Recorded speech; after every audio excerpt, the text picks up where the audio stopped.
It's 5 o'clock on April 10th, 2023. We'll now call this meeting of the Chelmsford Select Board to order. Would you please stand and join me in the pledge? I pledge allegiance to the flag of the United States of America and to the republic for which it stands, one nation, under God, indivisible, with liberty and justice for all. Okay. I will take a motion for the first item to move to executive session.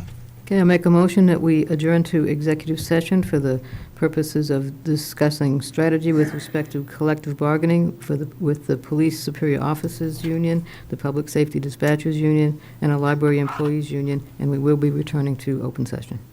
I'll second. Roll call. George? Aye. Virginia? Aye. Erin? Aye. Pat? Aye. And I'm aye. We're adjourned.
6:33, and I'm calling the Select Board back to order in open session. Before we get started on the public service announcements, I just wanted to present Virginia Crocker Timmons with the chair plaque for her service over the past 2 years as chairman of the, or chair of the Select Board. Thank you very much. Welcome. It's been a privilege. Thank you. Okay, next up, public service. Okay, the first public service announcement is a proclamation in honor of Armenian Genocide Remembrance Day, which is April 24th, 2023. And I know we do have some representatives here, if you'd like to come up to the podium. Okay. Okay, and whereas Armenians fled increasing oppression from the Ottoman government during the 20th century, coming to America in search of freedom where they could live in dignity without fear and oppression. And whereas, like many ethnic groups, Armenians settled in Chelmsford seeking a safe place to live, raise their families, practice their religion, and educate their children, they became an asset to the growth and vitality of the town of Chelmsford through their strong work ethic, family values, and civic pride. And whereas the Armenian community of Chelmsford is comprised of the children, grandchildren, and great-grandchildren of the survivors of the Armenian genocide. And whereas 1.5 million Armenian men, women, and children, victims of genocide, perished in the Ottoman Empire from 1915 to 1923. Now, therefore, the Chelmsford Select Board does hereby issue this proclamation in remembrance of the Armenian genocide of 1915 and urge all residents to take part in this observance. Signed this 10th day of April, 2023, by the Select Board and sealed by Trish Duras, the town clerk. Town Manager, Selectmen, good evening. My name is Armin Jetnavorian, and I represent the Armenian National Committee of Merrimack Valley. On behalf of the Armenian community of Chelmsford, the Armenian National Committee extends its appreciation to the town for helping us to remind residents of the Armenian genocide, which at the hands of the Turkish Ottoman Empire claimed the lives of 1.5 million Armenian men, women, and children. It is not a forgotten genocide, and most tragically, it was a prototype of the genocides and holocausts that followed that era and are still taking place today. We stand here this evening in solidarity not only with the victims of the Armenian genocide, but with all victims of all genocides and holocausts. We renew our determination to confront not only the injustice of the 1915 Armenian genocide, but also the genocidal acts the Armenians are now facing at the hands of the Azerbaijan government, and also to include other genocides taking place around the world today. Those are the ones you don't hear about in the news.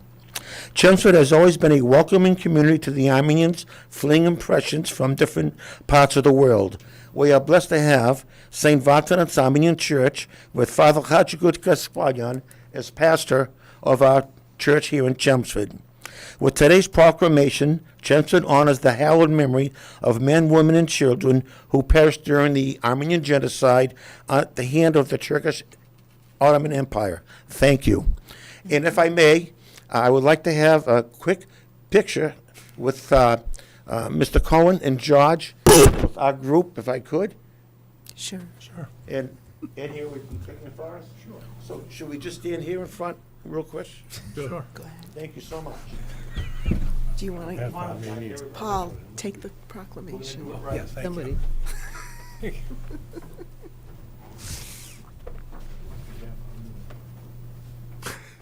Must be. I appreciate it. Thank you very much. They used to do this before we started the meeting. Come on, guys. I remember last year. Yes, sir, thank you so much. Is George Armenian? It's okay. We don't have that much to do tonight. I know, it's fine, except for go We're all through Chelmsford Armenians. 35. If we knew this was going to happen, Erica. Yeah. Erin, need to go back to the restaurant. What?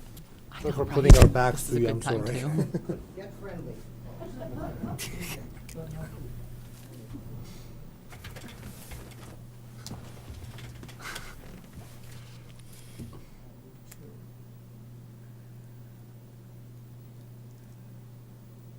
Okay.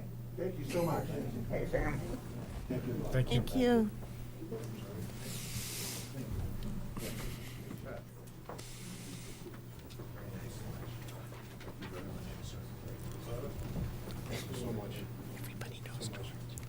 so much for everything you He did is the for our mayor. community. Thank you very much. Thank you.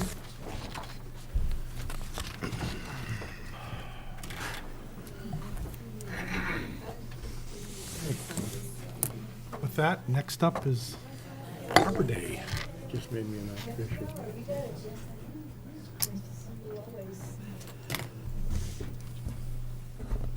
Oh, I took the wrong one. Paul, Oh, I do took- you have the Arbor Day, or Arbor Day? Oh, do you have yeah. or did It they had the just wrong, leave had the with wrong that? label on it.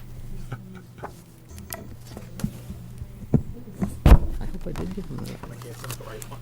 Ask if there's Did I give them anyone the here right to one? receive. Yeah. Oh, Okay, all right. Did you give them the right one? Because this is the. Is there anybody here to receive the proclamation for Arbor Day? Oh, you know what? I bet I did.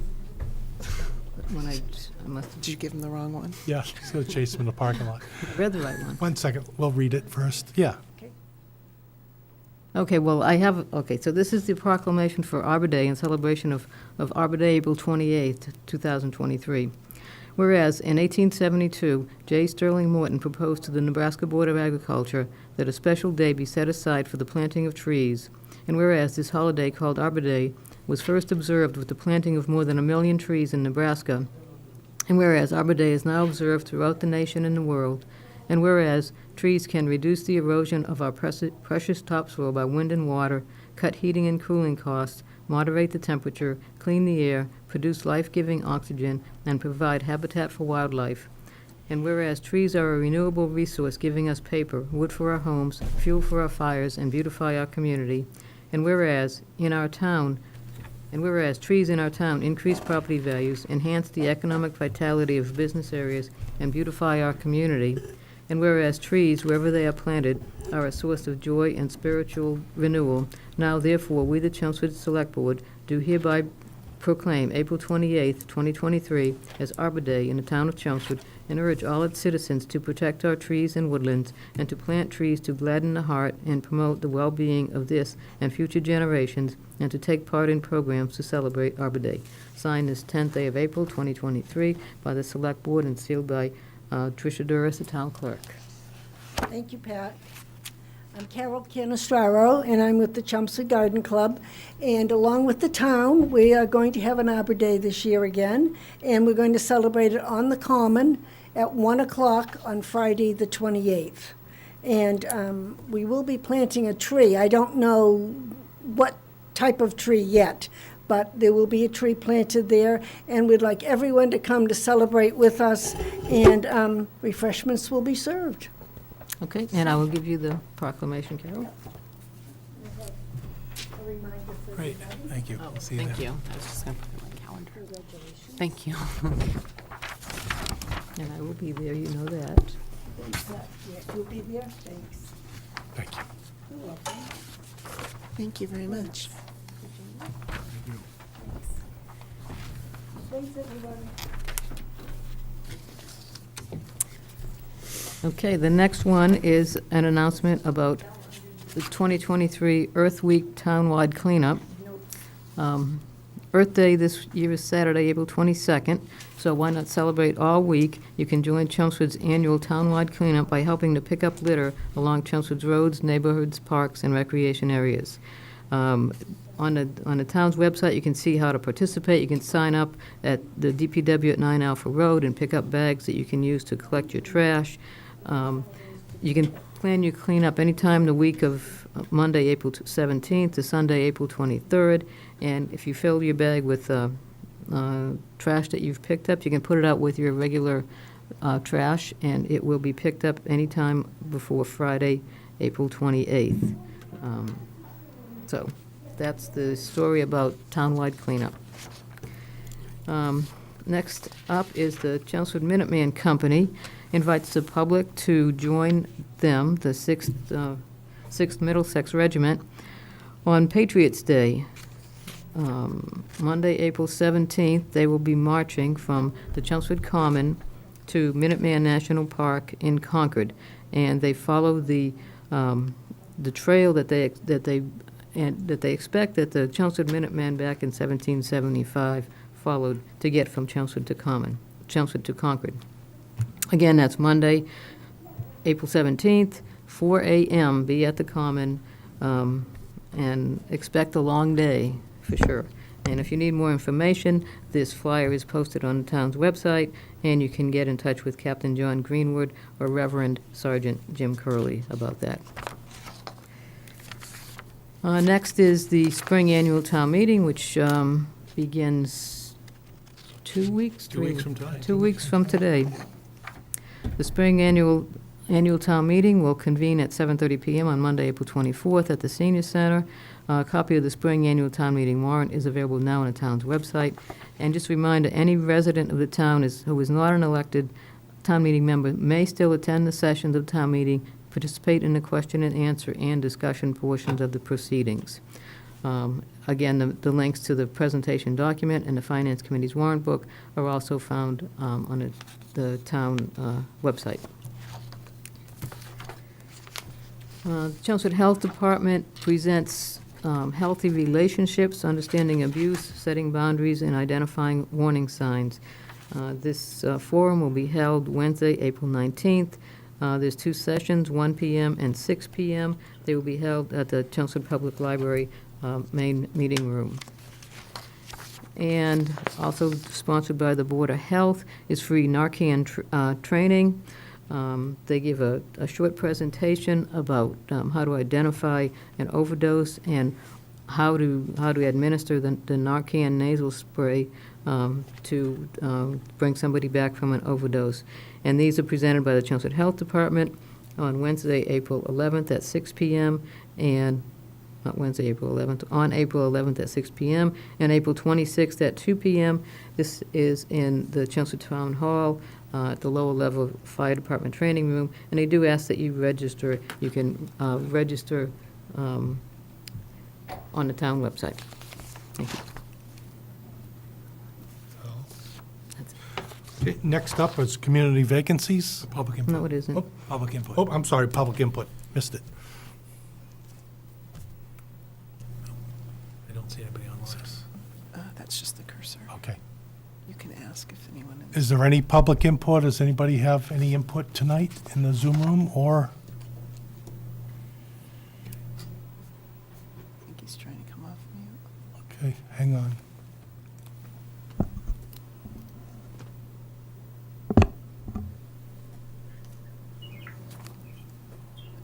Okay. Initials MPV, are you trying to speak during public input? He's been on a little bit. I think he's here for the license. Okay. Guess not. Okay, seeing none, we'll move on. Committee vacancies?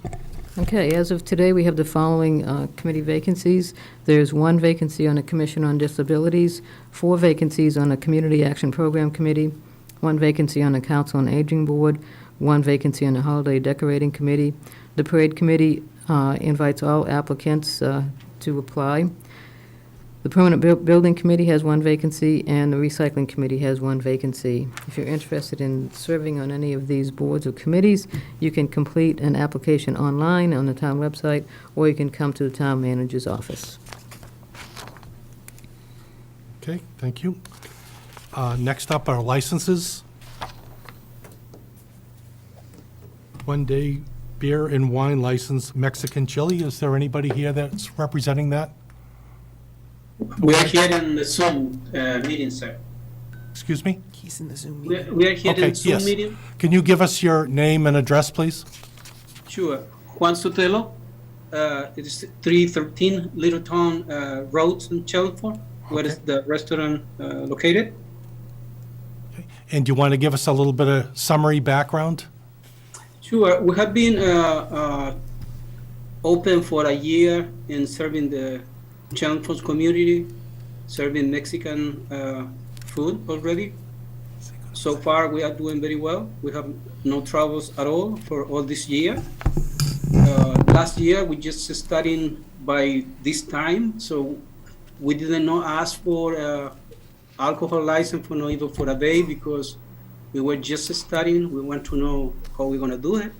And so far, again, what I say, we have no troubles, and we want to try a couple days, 2 days for alcohol license. If everything goes well, maybe we can move with a permanent alcohol license later. Thank you. Cinco de Mayo is what they're seeking to celebrate. Cinco de Mayo is Yeah, a, is May the, 5th.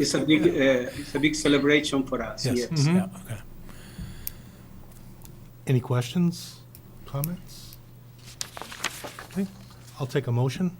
I'll make a motion that we approve one-day beer and wine licenses to Mexican Chili for May 5th and May 6th, 2023, as presented. I'll Second, second. all those in favor? Aye. 5-0. Next up, one-day beer and license, Access Communications. Thank you. Thank you. Good night. Hello, I'm online for Access Communications.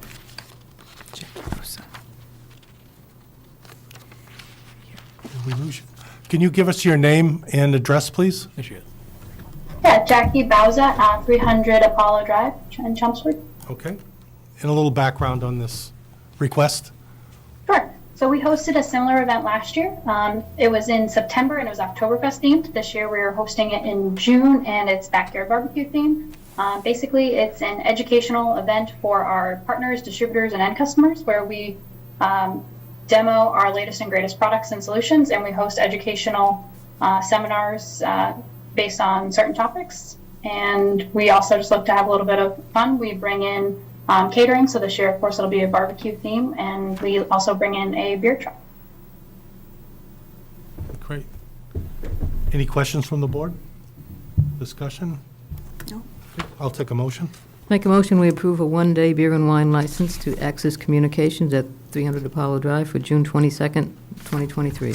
I'll second. All those in favor? Aye. Aye, 5-0.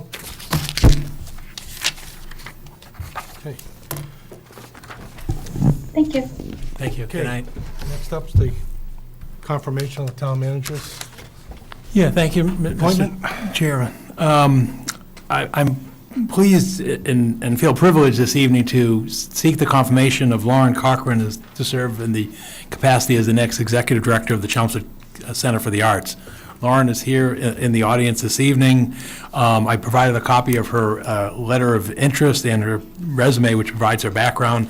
Obviously, many are familiar with Lauren with her extended employment as a instructor at the Chelmsford Public Schools, notably running as theater director and certainly as a fine arts instructor. I guess Lauren's original plans were to, and still are in terms of professionally, educationally, is to retire at the end of the school year. And then unexpectedly, the opening arose at the Chelmsford Center for the Arts for the executive director position. Lauren was one of 4 people that we interviewed for the position. To me, one can't, and again, forgive me because I did not have either children or have myself, have direct tutelage or instruction from Lauren in a personal capacity.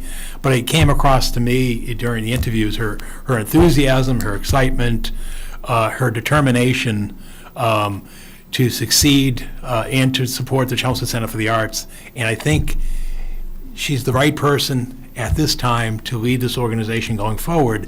And when I say that, why I say that is because the organization's had a bit of a struggle. We suffered through the struggles of the pandemic, and then came out with entered the pandemic almost a year ago with the new executive director. Unfortunately, our Lexi departed, and then we also ran into a pause in the facility due to the unfortunate freeze-up in that cold day in February, which resulted in even to this day some limitations on the use of the site as we're awaiting the permanent repairs from that damage. And so we need a kickstart and a reboost. And I think what Lauren brings to the position is, as I said, not only her determination and drive and will, but also the connections in the community to enhance the relationship of the Center for the Arts across the community in terms of her relationship with the school district, certainly with whether it's the public schools, community education, certainly the library activities that go on, and just, the venture of the community. I've shared with Lauren the strategic plan for the facility that the town established, and I'm just confident that she can bring us there. I can tell you in my communications with the board members and many of new board members, they're excited by her coming on board. I will say, I wasn't able to have the board participate with me in the selection process because one of the board members was an applicant for the position, so that sort of, we adjusted along the way for that. But, I think Lauren's track record, her background, even prior to being an educator, and I think, her will to have the organization succeed. And I can tell you, one of the strongest references I had was from Jay Lang. I personally had to sit down individually with Jay Lang and say, Jay, it's you and me in the room, what are your thoughts? And Jay sat across the table with her because she was the president of the teachers union. So, Jay was unfeathered. He said, Paul, he says, she'd be a great choice. She can really assist the town in this capacity moving forward. So without any more fanfare, I want to introduce Lauren and ask Lauren to come to the podium this evening to introduce herself not only to you, but to perhaps some in the community who want to put a name with the face. And answer any questions, too. Hi. Hi, Lauren. Good, how are you? Thank you very much. I'm very excited about taking over. I'm a creative, so I already have so many ideas lined up. I know that in the strategic plan, and Lexi had said this to you, they really want theater, which is what I brought to the high school, but we already have 10-minute one-act shorts coming up in June and all sorts of things, because I was working with Lexi this year in several of the projects, including the Murder Mystery, the variety show from the alumni that we did. I was right there with her forming this new organization. So if you have any questions for me or my background, I would love to answer them at any time. I respond to emails pretty quickly, within a few hours or a day at the latest. So if you have any questions at all, I'll probably get you all on stage someday. I'm just warning every one of you that there may be a town-wide variety show challenge. We've already done that. Well, you'll do it again. Any questions or comments? Welcome, congratulations.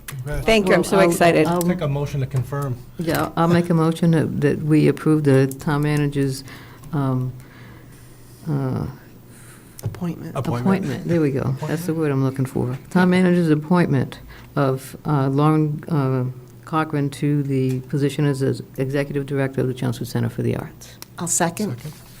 All those in favor? Aye, unanimous, 5-0. Good luck. Thank you. You're going to see a lot of things happening this year. Thanks. That's great, thank you. Looking forward to it. Thank you.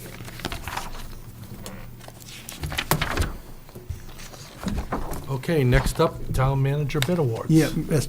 Chairman, members of the board, I have 2 bid awards for your confirmation this evening, and they both pertain to Public Works, and Christine Clancy, our Public Works Director, is here in attendance, and it's really through her efforts that these projects move forward in terms of bidding. The first one is for the high school rooftop unit replacement. There were 5 bidders for the invitation for bids. The low bidder was NB Kenny, who was noted in the cover letter from Kathleen Canavan, our facilities director. The town has experience with NB Kenny, and all the documentation that was provided. The bid award for the high school rooftop unit replacement is $252,993. And you can see with the summary of the bids, that's the market price, because you can see the bids range from the 252, which is the low, 270, 272, 285, 287. So it's a solid price. Any questions, comments? Motion to confirm? I'll make a motion that we confirm the town manager's bid award to NB Kenny for the Chelmsford High School rooftop unit replacement in the amount of $252,993. I'll second. All those in favor? Aye, 5-0. Great, thank you. Next. The second and final bid award this evening that I'm seeking your confirmation from is for the HVAC design work for the senior center project. This is one of the ARPA-funded projects in which, at this point, we're seeking the design services for the ultimate construction, which will be scheduled to be bid by the end of this fiscal year.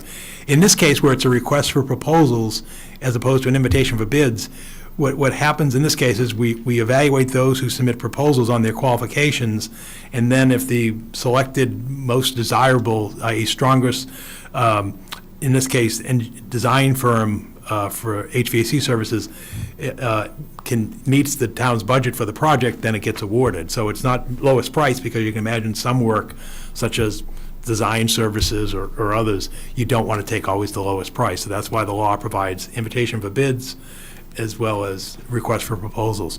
So in this case, there were 2 RFPs, or request for proposals, received for the senior center HVAC ventilation design fee project. The review of the proposals came back with awarding the work to BLW engineers, and they meet and accept the town's design fee of $75,000 for this project. So I seek your confirmation to the bid award to BLW engineers for this design services fee. Any discussion? I have a question. Sure. So does that mean that they're paid 75,000, or they provided a bid and it was at or under 75? No, what it is they're paid $75,000. Okay, so Yeah. so we say, this is what we have available. Right. They say, we can do it. Exactly. And then you look at the best value that you're getting for that 75K. Exactly. And their qualifications. Exactly. If they were to say, we can't do it for $75,000, we then have the right to go to the next person, or next firm, and then again negotiate. So that's how it works under the RFP process. Okay, thank you. Any more questions, comments? Take a motion to confirm. I'll make a motion that we confirm the town manager's bid award to BLW Engineers for the Senior Center HVAC ventilation design project in the amount of $75,000. I'll second. All those in favor? Aye. Aye, 5-0. Okay, town manager appointments? Yes, good evening. This evening, I'm seeking your confirmation of the appointment of Ruth Luna to the Community Preservation Committee as a resident member of the community. As noted in her application, Ruth previously served in this capacity years ago when she was a member of the Conservation Commission. So therefore, she's familiar with the CPC, and again, we'd like to add her to the committee at this point in time, and that would be for a term ending June 30th, 2025. Is Ruth's not here, I take it? No, she's not able to Okay, join. is there any other questions, comments on this one? Okay, motion to confirm? Make a motion that we confirm the town manager's appointment of Ruth Luna to the Community Preservation Committee for a term to expire on June 30th, 2025. I'll second. All those in favor? Aye. 5-0. Motion passes. And next up, Ledge Road Commercial Truck Traffic, proposed legislation. Yeah, Mr. Chairman, as follow-up to the Select Board's last meeting, I worked with Attorney Paul Haverty, who unfortunately is not able to join us this evening, in drafting a warrant article as well as the text of a motion, i.e. the text of a home rule petition that would be submitted through our legislators to the general court to restrict commercial truck traffic along Ledge Road. That's the text that you see in your packet, and what's presented on the screen is basically, it's pretty simple. It would be a special law passed by the legislature restricted to the town of Chelmsford, as Representative Rodney Elliott explained at our last meeting. It's a home rule petition. And what this basically does is it basically references other sections of the state law that have to do with traffic and commercial travel, and basically says that notwithstanding the provisions of that law, no motor vehicle with a gross weight, including the load, of over 26,000 pounds or more than a total of 3 axles shall travel upon Ledge Road in the town of Chelmsford. And then the second section obviously makes real clear and explicit that this would not restrict the passage of firefighting equipment, public works, or other public safety motor vehicles along the roadway. And as noted, it would become effective upon enactment by the legislature. So that's what I have this evening for you. And Representative Elliott is here this evening. We've shared this. Virginia's been a good conduit in terms of keeping everything tied together on this legislation, proposed legislation. Comments, discussion? Was there anything that ever came out of, I feel like Virginia had comments about Groton Road, potential for impact on Groton Road at the last thing? Did anyone We have comment talked on that? about, should this pass, how do we mitigate the effects of that potentially being rerouted to other areas of Chelmsford? We're going to Was there work feedback? that offline and then come back to the board I have an action to meet with Paul Cohen and Paul Haverty, Okay. but that wouldn't come into Not play yet. with this language at all. Any other comments, questions? Take a motion? Did I Representative think- Elliott want to say? Oh, okay. Yeah. And I don't think we'll take a Something. motion on this, it's part of the special town Oh, yeah, meeting. that's Yeah, right. we don't It's do going to the go into the motion yet. warrant, that's right. Well, we It's just don't- if there's any changes in language. Okay, fine. Thank you, Mr. Chair and members of the Board of Selectmen. Thank you for bringing this forward or following up on it. I know there will be some challenges to this, and I know that this board has been working on this for long before I was elected. However, on the state level, I feel it's an opportunity. It's an opportunity to bring this to Beacon Hill and try to put a stop to traffic on that road, truck traffic. So I won't belabor the issue. Sorry, my allergies really got a hold of me today. But I recognize that DOT has even said in the past that you have to provide an alternative route. I would submit that I understand that there's a non-conforming grandfathered operation, but to me, the change in operation and the dramatic increase in traffic, I think speaks volume, and I'm willing to take this fight to Beacon Hill to help the residents in the area. I think the impact certainly to the residents, but not only to the residents, but the roads and the quality of life in North Chelmsford warrants some action. So I thank you for bringing this forward. I will look forward to town meeting to present this and bring this to, to Beacon Hill. I did receive some emails about, affecting businesses, but I also think that it's about residents and, the change in ownership and the increase in traffic, I think would warrant a review, certainly even perhaps from a zoning perspective. But I'm keeping my state rep hat on and not my city council. Something's not right, something needs to be done, and that's the reason why I stepped up to try to file legislation to help the residents of this area and help the town. So, thank you very much. Great, thank you. Any other questions, comments? No. Okay, I guess we can move next to sign the TIF for analog at the two locations, Alpha Road and Elizabeth Drive. Yeah, thank you, Mr. Chairman. And I want to acknowledge Lisa Maroney, who's on the virtual Zoom call, and Evan Belansky and Frank Green, who assisted with this matter, and I'm hoping Evan's joining shortly. Let me just give a little background, because this is new, first time on the agenda for the board, and also first time being sort of presented to the community. 4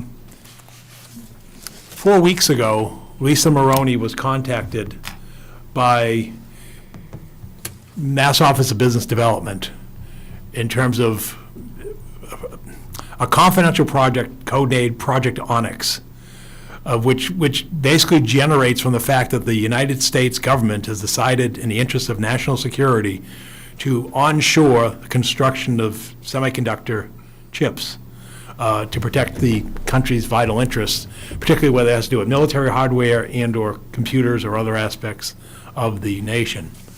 How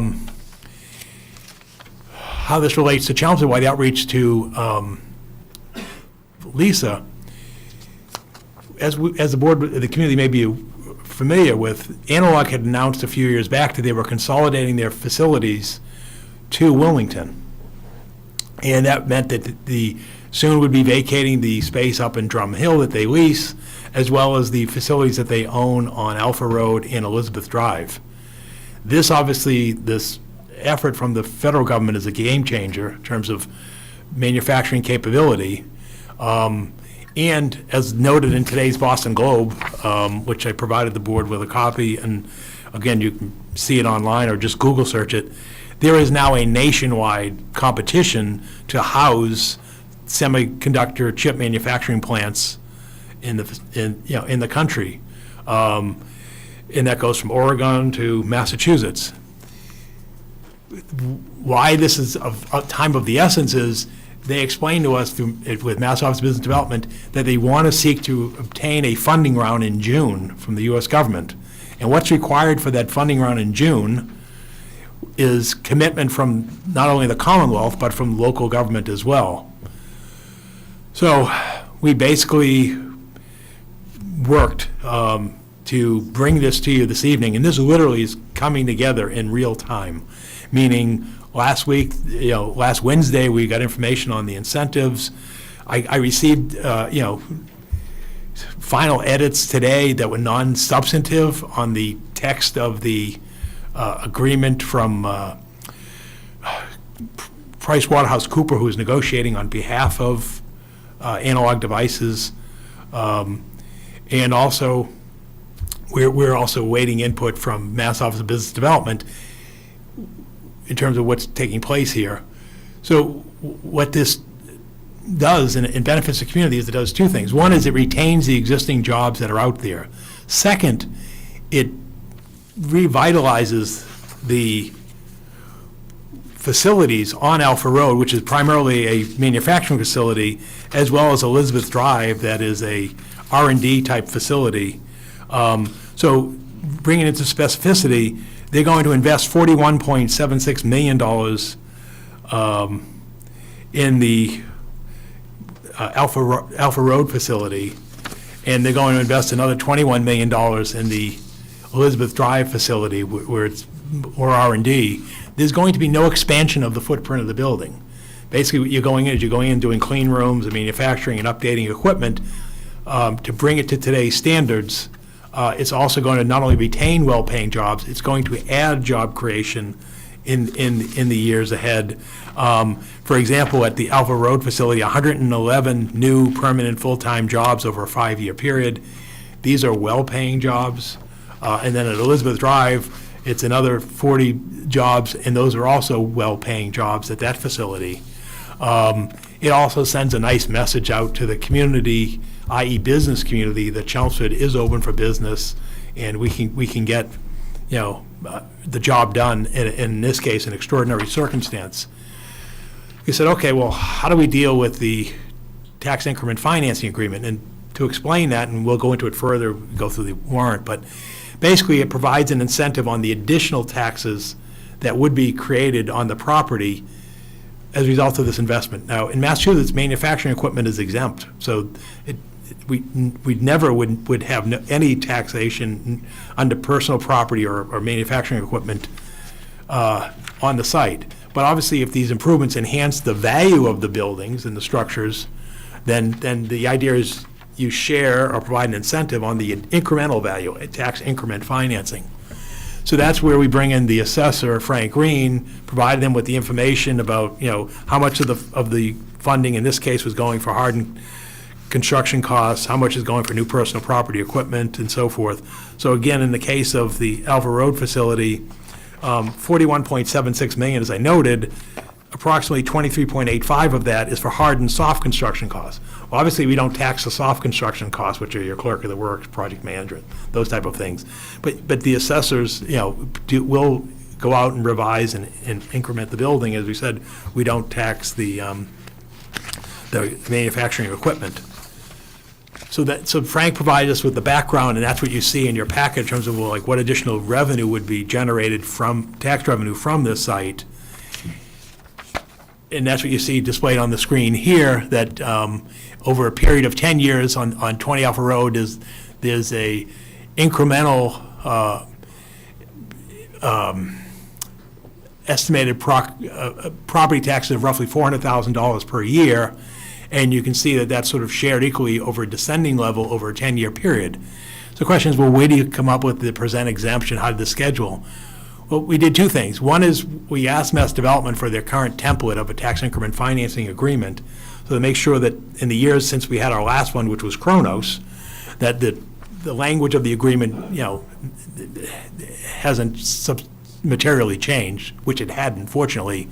But we then fell back upon the Kronos example, and basically this is the same type of step schedule that the town has utilized in all of its TIFs at this point in the town's past generation of sites, such as Hittite, Microwave, Kronos, and even a couple that were advanced, such as Endeavor Robotics, but never made it to reality. So that's how we did the 10% increments over the 10 years. Why that benefits the town is as the town's costs increase in services over the period, the town's revenue increases as well. So therefore, it does provide an upfront weighted value in terms of, if you take, present value cost to the business, but it helps the town grow into it in terms of its cost of services as it grows over that 10-year period. So that sort of describes the essence of the agreement. There's, again, for Alpha Road, and similarly on Elizabeth Drive, the projection is roughly $275,000 over an additional new property tax, and again, same type of schedule over that period. So that's what we have. Again, where this would go from here is if you endorse it, it would then go to town meeting. If town meeting endorses it, we have heard back from PricewaterhouseCoopers that Analog Devices and their subsidiary, Analog Devices Federal, approves the form of the agreement, then it puts us in the game, meaning that they would then be eligible and they'll then work with the state to submit an application to the federal government, and then we'll hope that we obtain funding through the federal government, and that these jobs can be preserved and created in the town of Chelmsford. And again, these are the type of good-paying jobs that I think is fortunate, and I think the reason that Chelmsford is fortunate is because, we basically we had the benefit of actually being at the right place at the right time, meaning they're located here, we can act quickly, and as was noted in the Globe, that that is the site in Massachusetts in the Globe story that we'll be seeking funding for. So with that, I'll stop there. Lisa, is there anything you wanted to add, since you sort of were the initial point of contact on this project? No, I think, Paul, you covered all the main important topics. It's a pretty exciting conversation, and only other comment I want to add is that it continues to promote the Route 129 progress, and really big news that this company is not only not leaving, they're staying and they're investing. So we're really looking at a lot of longevity for their time here, and another major employer investing into the Route 129 area, and it continues to broadcast that positive message of what we've been trying to do to continue to fill up empty space. Anything else? I know Jonathan Silverstein has Jonathan joined us. Silverstein, Paul Haverty is not able to join us this evening. His partner, Jonathan Silverstein. We did have Paul review the form of the document. He had no concerns with the legal form of the agreement. And as I said, the changes that came in as late as today were ministerial changes. They add the words property owner as opposed to company and so forth. So again, the document appears to be of legal form, approved by Analog Devices and by our town council at this time. So, Paul, I just had a question on the numerical tables, and just for my own clarification. The second to last column, I see that's basically the difference between the new incremental annual property tax and is that supposed to be exempted? Yep. Real estate property taxes? Yep. So what is the last column, and how is that calculated? Oh, that's the total. So if you take the first column, currently they pay, for example, if you look at 2 Elizabeth Drive, they're currently paying $213,156 in the base year, Okay. which is this year.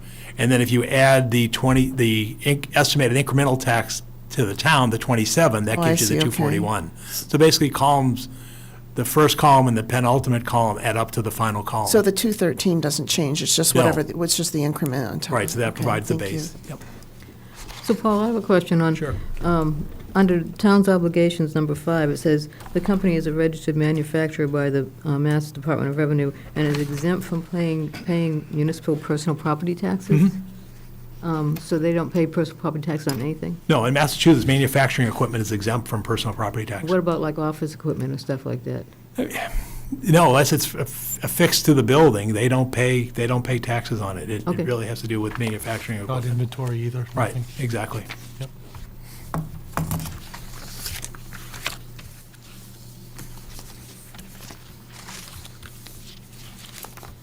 The last TIF they used to be 5 years, didn't they? Right, when we did one with Kronos, that was 5 years, and what we generally do is we often tie the length of the tax increment finance agreement to the length of the lease, but in this case, the company owns the buildings.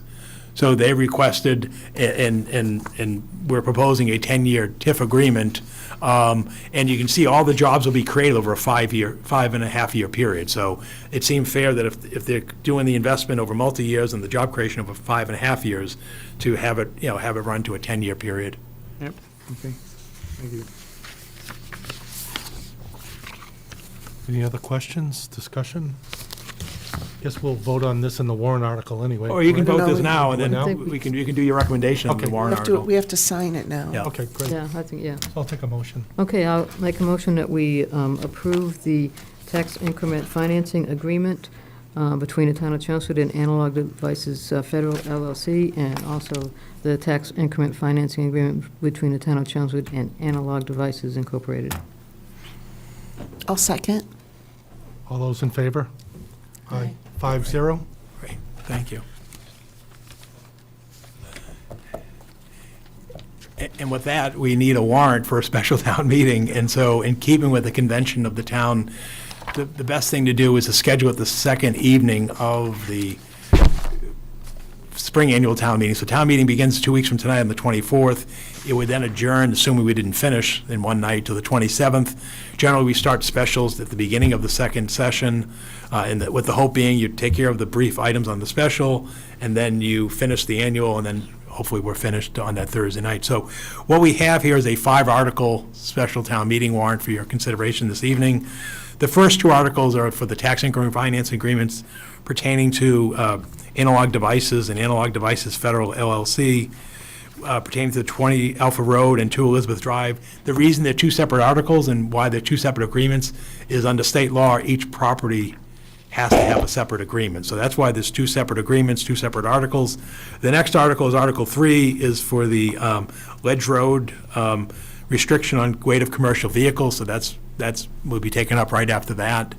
And then Article 4 and 5 are public works related articles that have arisen since the close of the spring annual town meeting warrant. One has to do with the need to replace the heating boilers at the Center Elementary School.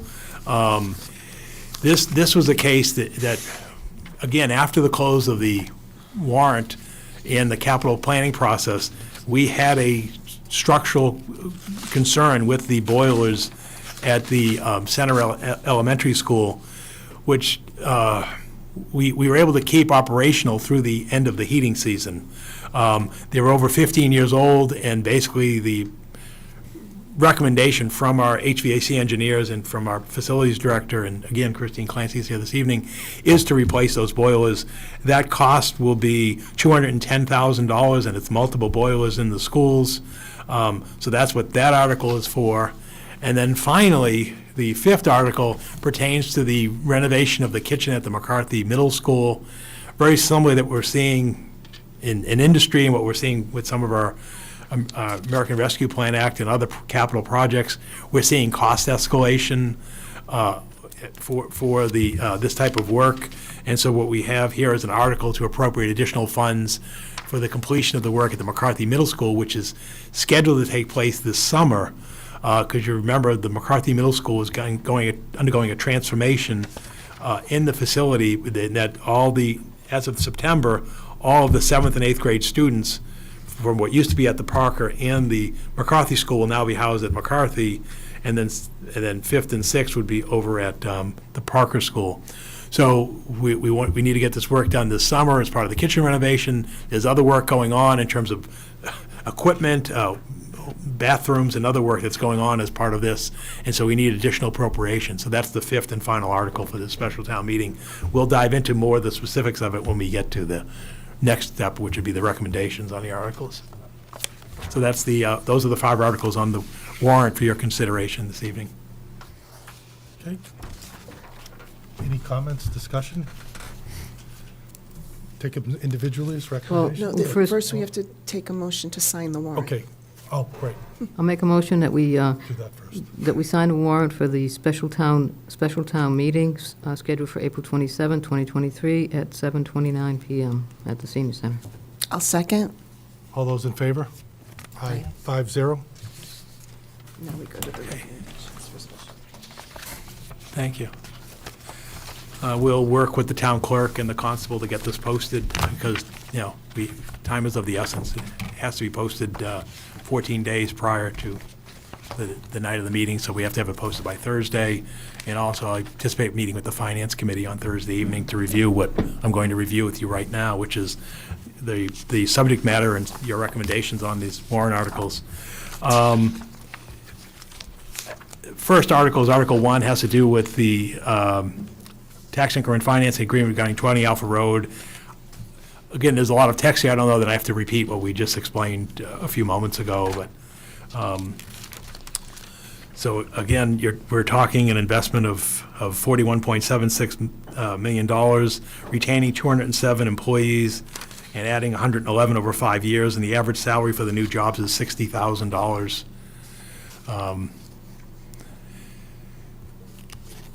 Do you want to just do one at a time, or? Yeah, Okay. maybe just go through one at a time, probably Okay. best. Any questions? Nope. Recommendation? I'll make a motion, we recommend approval of Article 1. I'll second. All those in favor? 5-0. Thank you. Next. The second one is for the tax increment financing agreement at 2 Elizabeth Drive. Again, in this case, by Analog Devices Incorporated, as well as its subsidiary Analog Devices Federal LLC. This is investment of $21.15 million in clean room and lab space and such. And this would retain 158 employees and add 22 employees over 5 years, with the average salary for the new jobs at $100,000. So again, this is for property that's currently assessed at $11.7 million.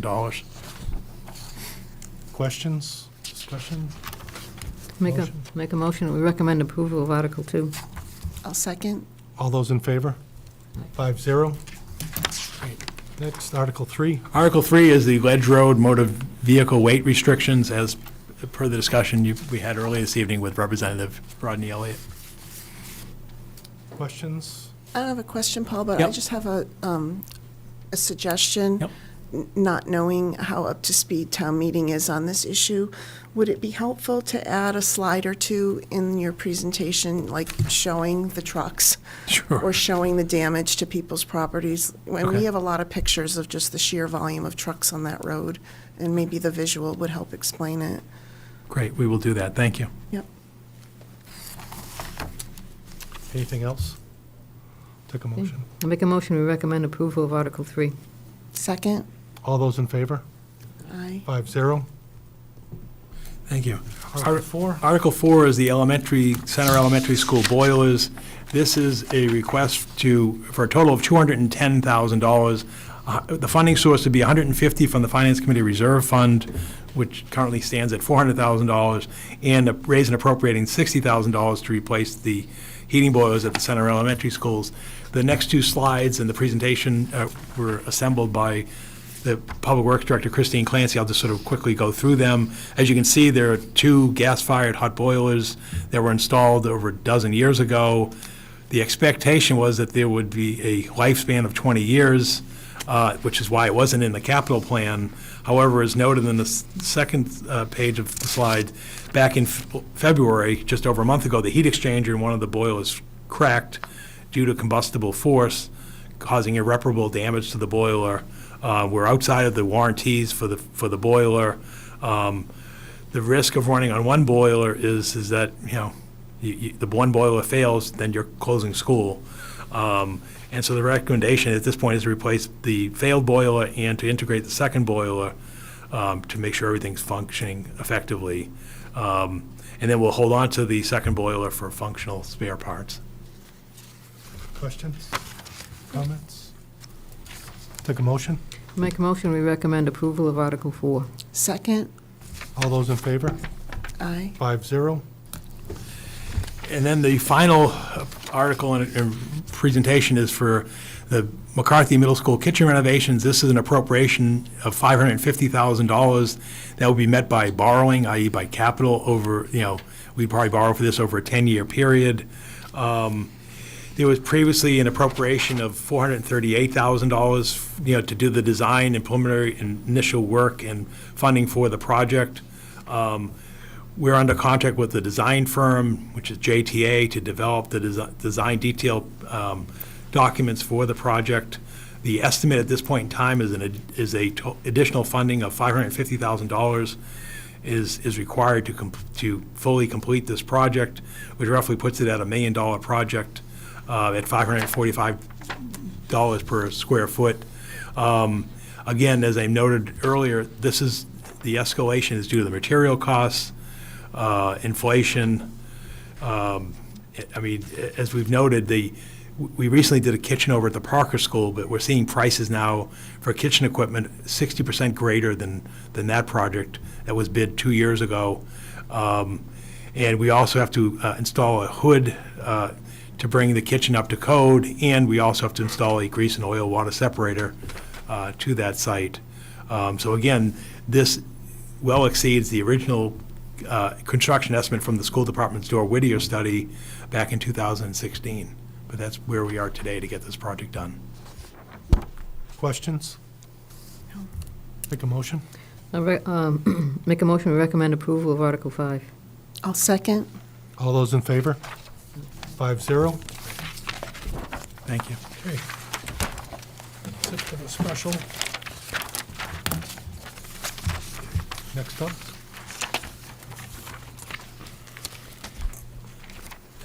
The next item is sort of the segue or transition into the spring annual town meeting warrant articles. And the one that we met earlier in executive session this evening for is collective bargaining agreements, which is the first, right at the beginning of the warrant. Excuse me, it's Article 3 for the consideration. And probably the easiest thing to do would be if we could just pull up the presentation, I can walk you through Article 3, and that might be the easiest way of doing this, as opposed to reading text and going verbatim. So what we have here is we have proposed collective bargaining agreements with four different, 3 of which you approved this evening, one of which was approved by you at a couple months back at a previous select board meeting. So what we have here are the police superior officers, are more commonly known as the sergeants union, for a 6-year period, back fiscal years 2020 to 2022. You can see the funding request is $155,000, and then for the current fiscal year and the next 2 fiscal years at $195,000. The patrol officers at $200,000 for the current year and the upcoming 2 years. Similarly, public safety dispatchers for $33,000 for the current fiscal year of the contract for the 3-year period, and then the library employees union, $21,000 for the initial contract. How it works under Massachusetts law is when a community appropriates the initial year of a contract, multi-year contract, then that ratifies the entire contract. That's why you vote the initial financial funding for the first year of the contract. It then fits with your other budget, which it doesn't have the contract amounts in there. So I just want to make it clear, that's the initial funding amount for these contracts. Although in the case of the prior contract, that's the total amount because that contract has lapsed in its entirety. So moving to the next slide, you can see for the police superior officers or the sergeant's contract, the first 3 years is a pretty straightforward 3%, 2%, 2% funding level, and you can see the dollar amounts, the hourly wages as calculated by the town accountant and human resources director. As I noted earlier in the previous slide, the funding amount is $155,000 for that 3-year period. We now move to the current fiscal year and upcoming 2 fiscal years. On slide 11, the hourly wage then goes up to $44, $45, and $46.60. So basically, it provides a 2.5% increase in the wage, although the initial year is also $1.75 per hour hourly rate increase to the wage. And that was addressed 2 things. It was in keeping with the market for the sergeant's position, as well as looking at the differential between the lieutenant's pay, the sergeant's pay.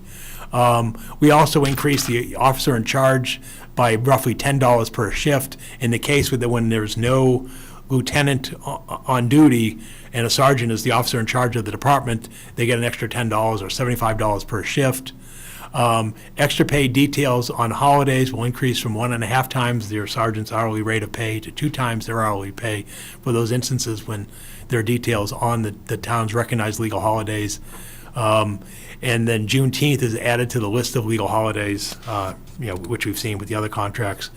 The next slide provides educational incentive language to the sergeant's contract. This language, similar language was in the patrol contract from previous contract term. Reason it's now added to the sergeant's contract is we now have a sergeant who was not grandfathered under the former state program. So this would actually apply to one person in the department. But more importantly, it puts us competitive because our comparable neighboring towns, your Tewksbury's, your Drake's, Barica's, they have this language and this incentive in the contract. And if we didn't have it, then obviously we would be in a weak competitive position. Shift differential, you see, increases by $10 per week to $75 per week for the night and overnight shift. And then we increased the physical fitness voluntary program from $500 annually to $1,000. And then final thing is the union in the town would agree to withdraw the Department of Labor Relations case that's been pending on this for this group.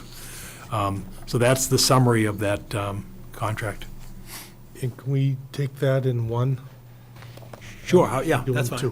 two. Are there any more questions on that? No. Okay, I'll take a motion to approve the police superior officers' labor agreements.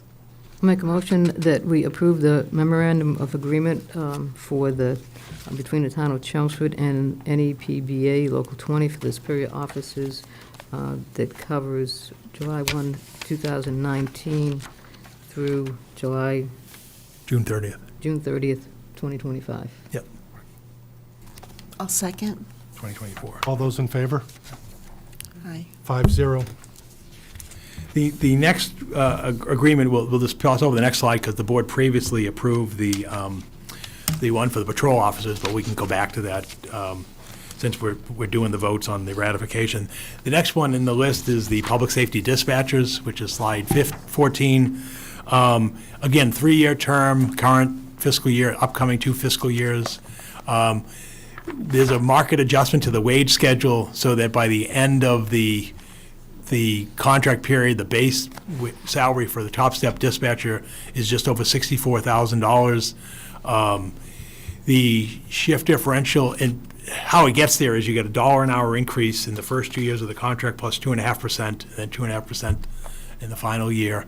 How you get there is we then provide a shift differential increase from $1 an hour to $1.50 per hour. We add again Juneteenth, like we did to the other contracts, to the list of legal holidays since it was established by the Commonwealth. And we also increased the uniform allowance from $450 per year to $600 per year, and the emergency medical dispatch stipend increases from $500 per year to $750 per year. Any additional questions? Take a motion. I'll make a motion that we approve the memorandum of agreement between the town of Chelmsford and the Chelmsford Public Safety Dispatchers, AFSCME Council 93, Local 1703, which covers July 1, 2022 to June 30th, 2025. Second. All those in favor? 5-0. Thank the you. last one. And then the final one is for the library employees on slide 15. The library employee, it's same, 3-year term. There's a bunch of clerical ministerial language in the agreement that we won't go through, but the key thing is the market adjustment to the wage schedule is 2.5% for the current fiscal year, and then for the upcoming 2 fiscal years, it's 3% for all steps, and then there's an additional 1% at the top step, and then once again, we add Juneteenth to the list of legal holidays. Any further questions, discussion? I'll take a motion for the library employees. Make a motion that we approve the memorandum of agreement between the town of Chelmsford and the Chelmsford Federation of Teachers, Local 3569, which is the library employees Unit A and Unit B, for the period of July 1st, 2022 to June 30th, 2025. I'll second. All those in favor? 5-0. Thank you. Okay.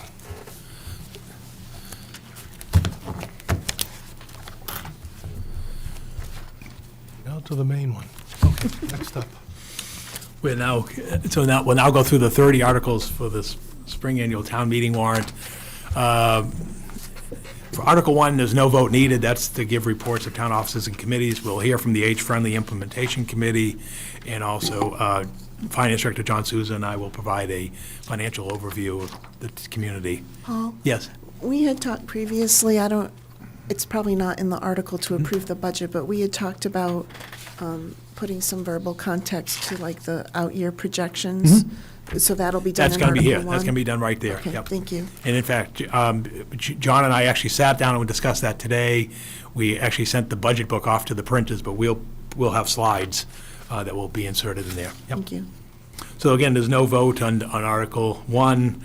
We'll then go to the consent agenda, which is Articles 7, 9, and then 11 through 17. Again, we'll go through those as we go through the matter, but those are the ministerial articles. So then we get to Article 2, which is adjustments to the current fiscal year operating budget. Again, working with Finance Director John Souza, Town Accountant Darlene Souza, and the department heads, we need to make 3 budgetary line item changes to the current fiscal year budget that's going to end in 3 months at June 30th. They total $246,500.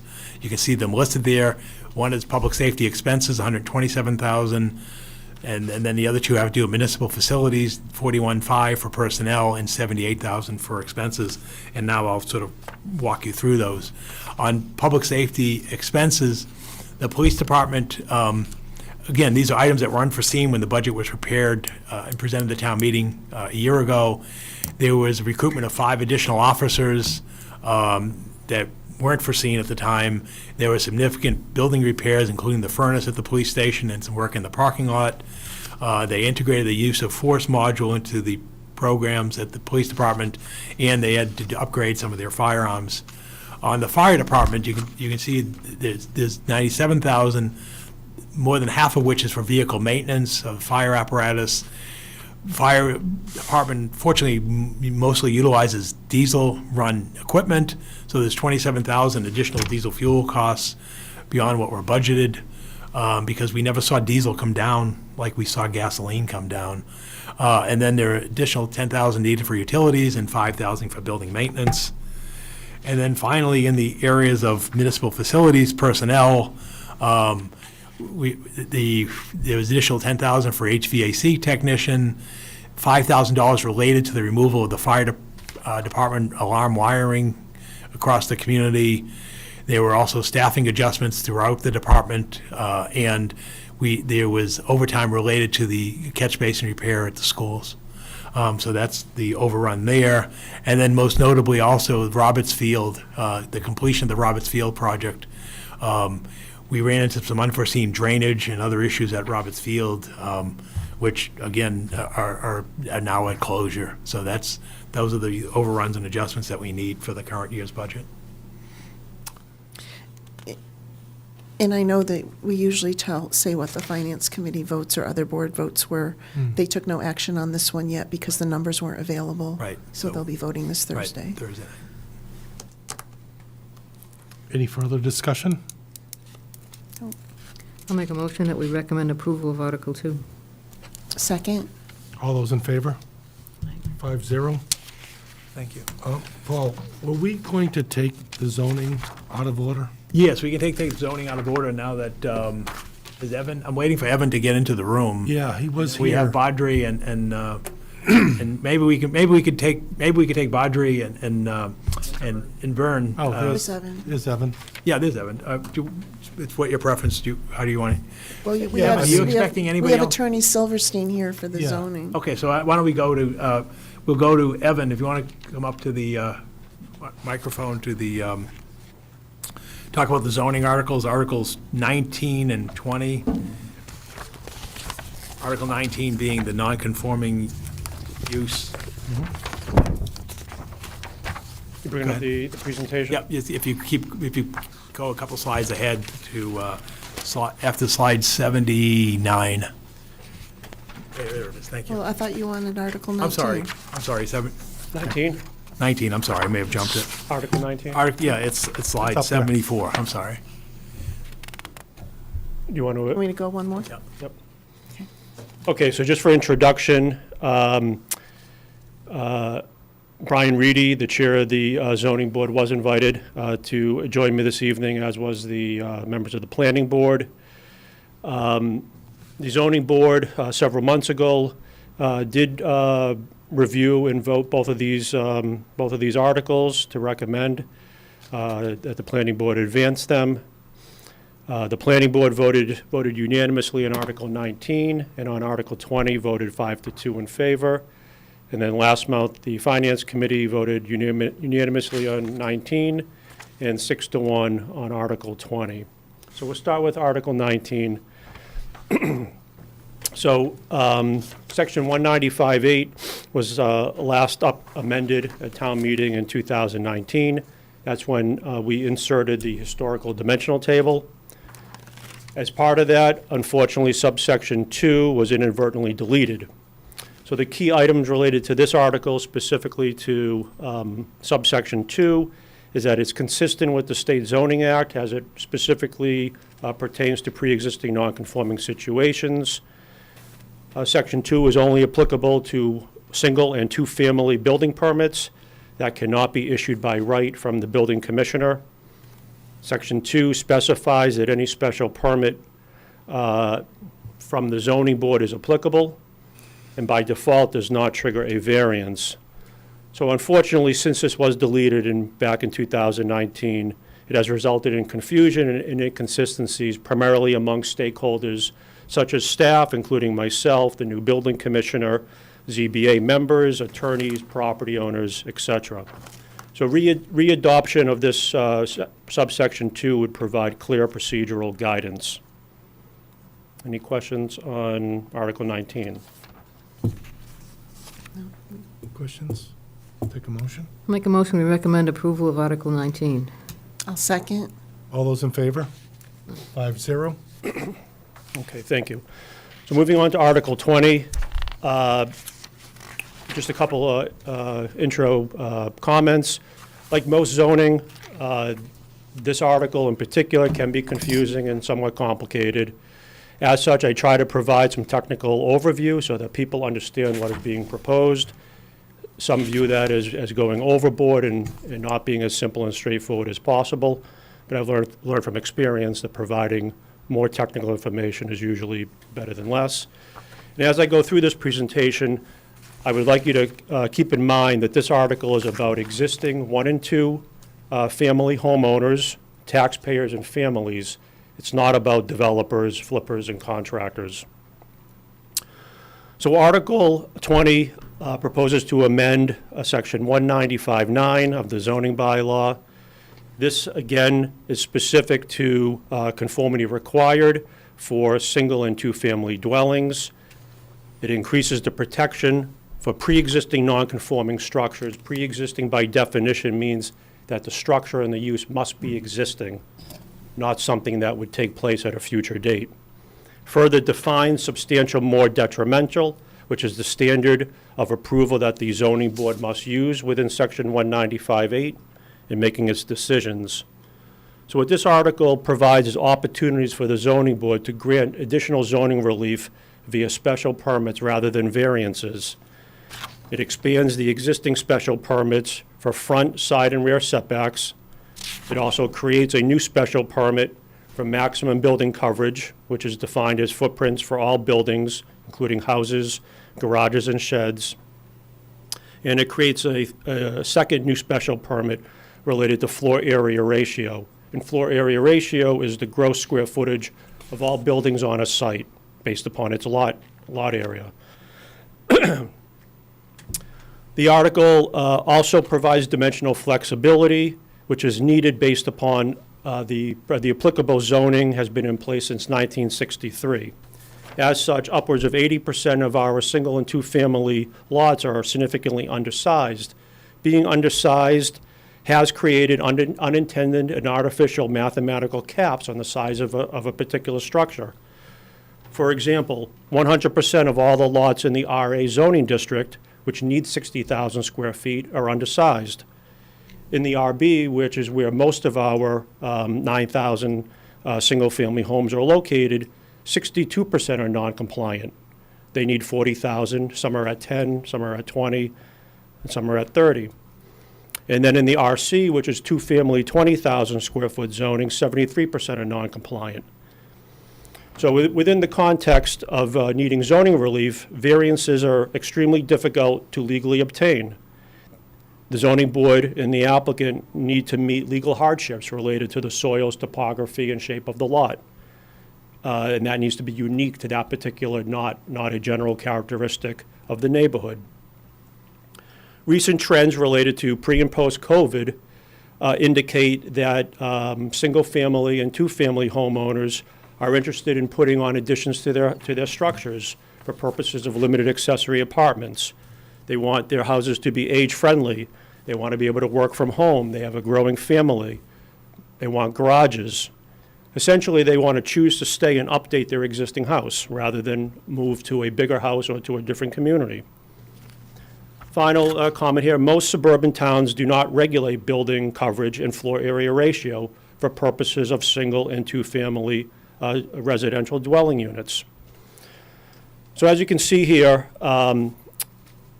at least one project per ZBA agenda is triggering this kind of relief. And this is likely to increase due to a variety of factors. Next slide, please. Okay. So I'll run through quickly the specific proposed amendments. So B1 is an existing condition. It will clarify applicability to conforming situations per the dimensional table.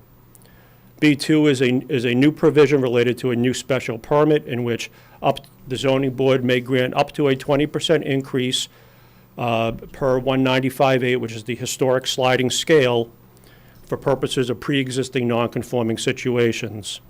B3 is also a new provision related to special permits specific to the maximum building coverage.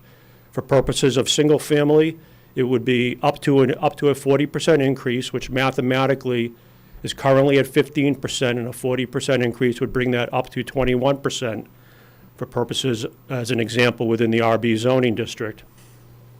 And up to 30% for two-family within the RC, which mathematically goes from 20% up to 26%.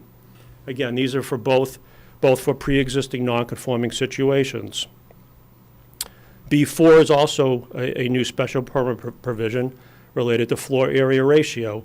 The zoning board prefers that this be handled on a case-by-case basis to increase per the dimensional table.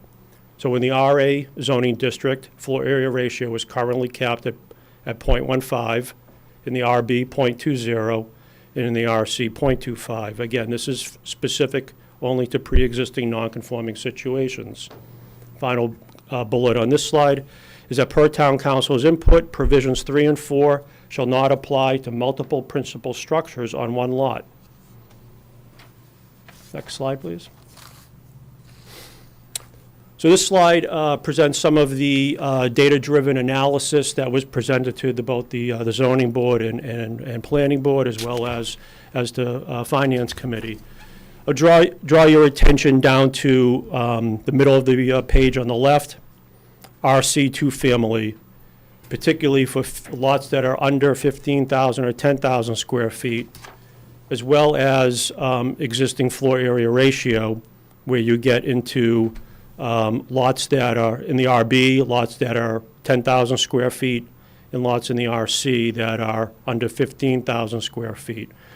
The message here is that when you combine floor area ratio and maximum building coverage on smaller lots, particularly lots that are 15,000, 10,000 square feet, it basically creates, mathematically, it creates a no-go situation. So there are 4 additional points of context on this slide, kind of food for thought.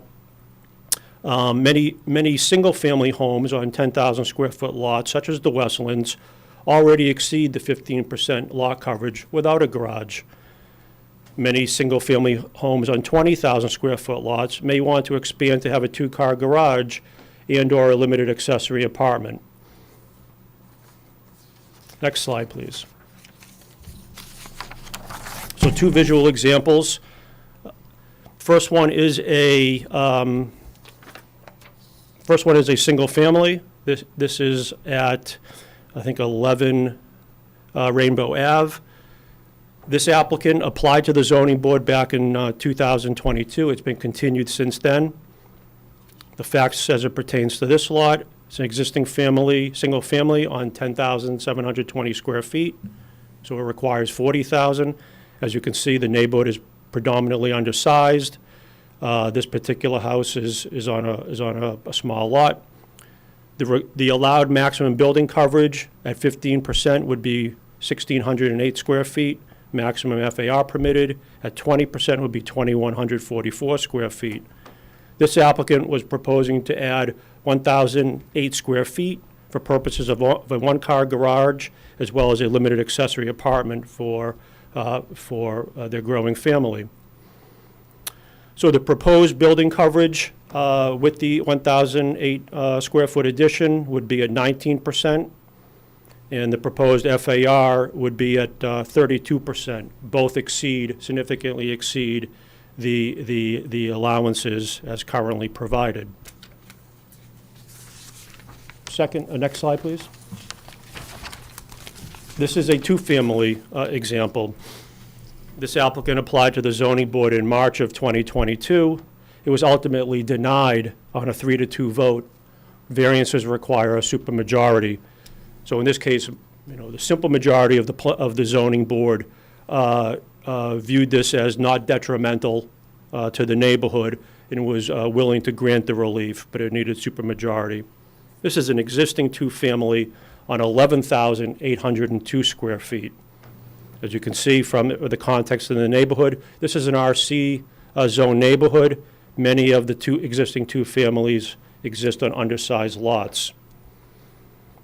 The maximum building coverage that's currently permitted is 20%. Mathematically, that equals 2,360 square feet, and the maximum permitted FAR is 25%, which mathematically equals 2,950 square feet.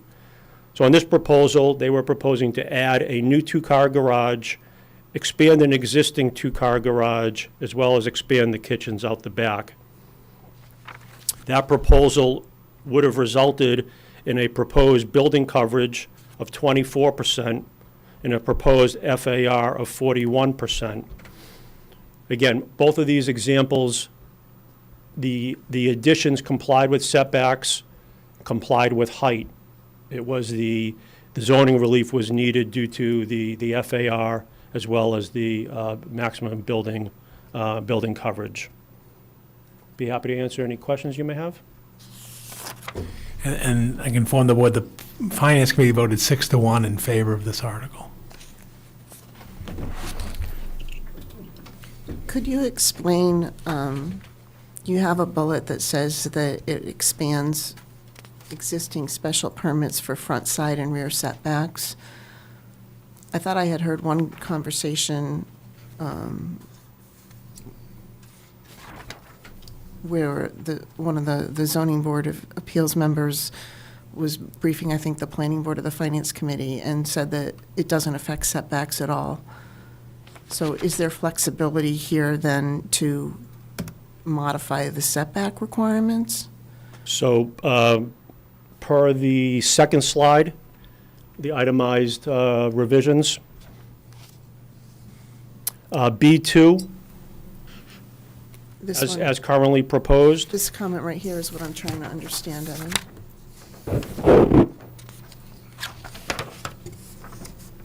Yes.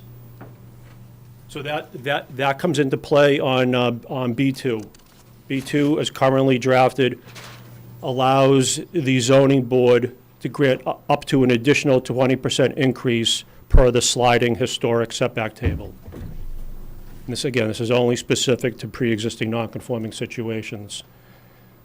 So that 20% equates to plus or minus 2-3 feet within the context of the historic sliding scale.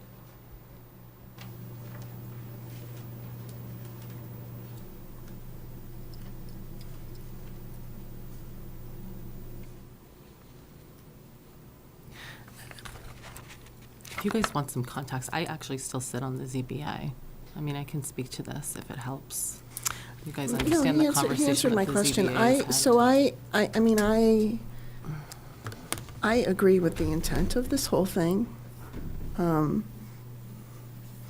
I share the concern that was expressed by the two planning board members about whether this should apply only to single-family versus both single-family and two-family. And I support and I understand the maximum building coverage and the floor area ratio. I get really concerned when we say that with that, we can start relaxing setback requirements, because I think it's those setback requirements that protect the residents and the neighbors the most. So I have a, I guess, a hard time with that one. And I think that special permit ability, any board's philosophy or approach on special permits changes over time as the individual board members change and their individual perspectives change. And so I guess if there was talk about submitting a couple of amendments on town meeting floor, I'd feel more comfortable about this, but I get concerned, like I said, about the front and side, the setback relaxation, because that's is tied to the individuals on the board. So intent doesn't carry forward over the years, right? I think about Groton Road, right? In 1997, in 2004, a family wanted to put a second structure and they couldn't. The zoning board denied it because it was zoned RB. So with the great intentions, town meeting rezoned it RC, and now for the last 8 years, the people up there have been going through what I think are all kinds of unintended consequences from that.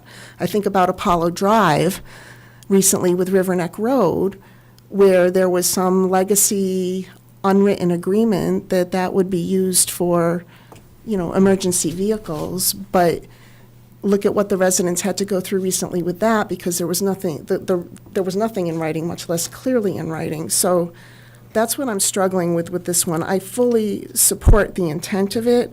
I just wonder if there's a couple things that need to be tightened up so that intent carries forward 10 years from now when it's a different board. Do you know what I'm saying? I do. May I So reply? that's where I'm struggling with this right Understood. now, is I feel like those two areas are a little bit too loose for me. May I reply? Yes, Okay. please do. So the proposed additional relief on setbacks, just to clarify, I think you're aware, triggers a public hearing, a butter notification with 300 feet. The butters who are interested or aggrieved certainly have and are expected to voice their concerns or opposition. You have at least one, if not two, current and former ZBA members sitting at the table with you this evening. I think it's fair to say that in modern history, particularly with the zoning board, while they have the legal right to grant the relief, if there's reasonable abutter opposition that can't be reasonably mitigated, my experience is that the zoning board is not inclined to grant the relief. The best way to look at the additional... Excuse me, may I just clarify something, a question? Those setbacks right now are, 10 feet, they're not that big, right? Correct. So They're very small to begin with. As I was going to say... So there's my concern The again. best way to look at those historical reduced setbacks is the Westlands.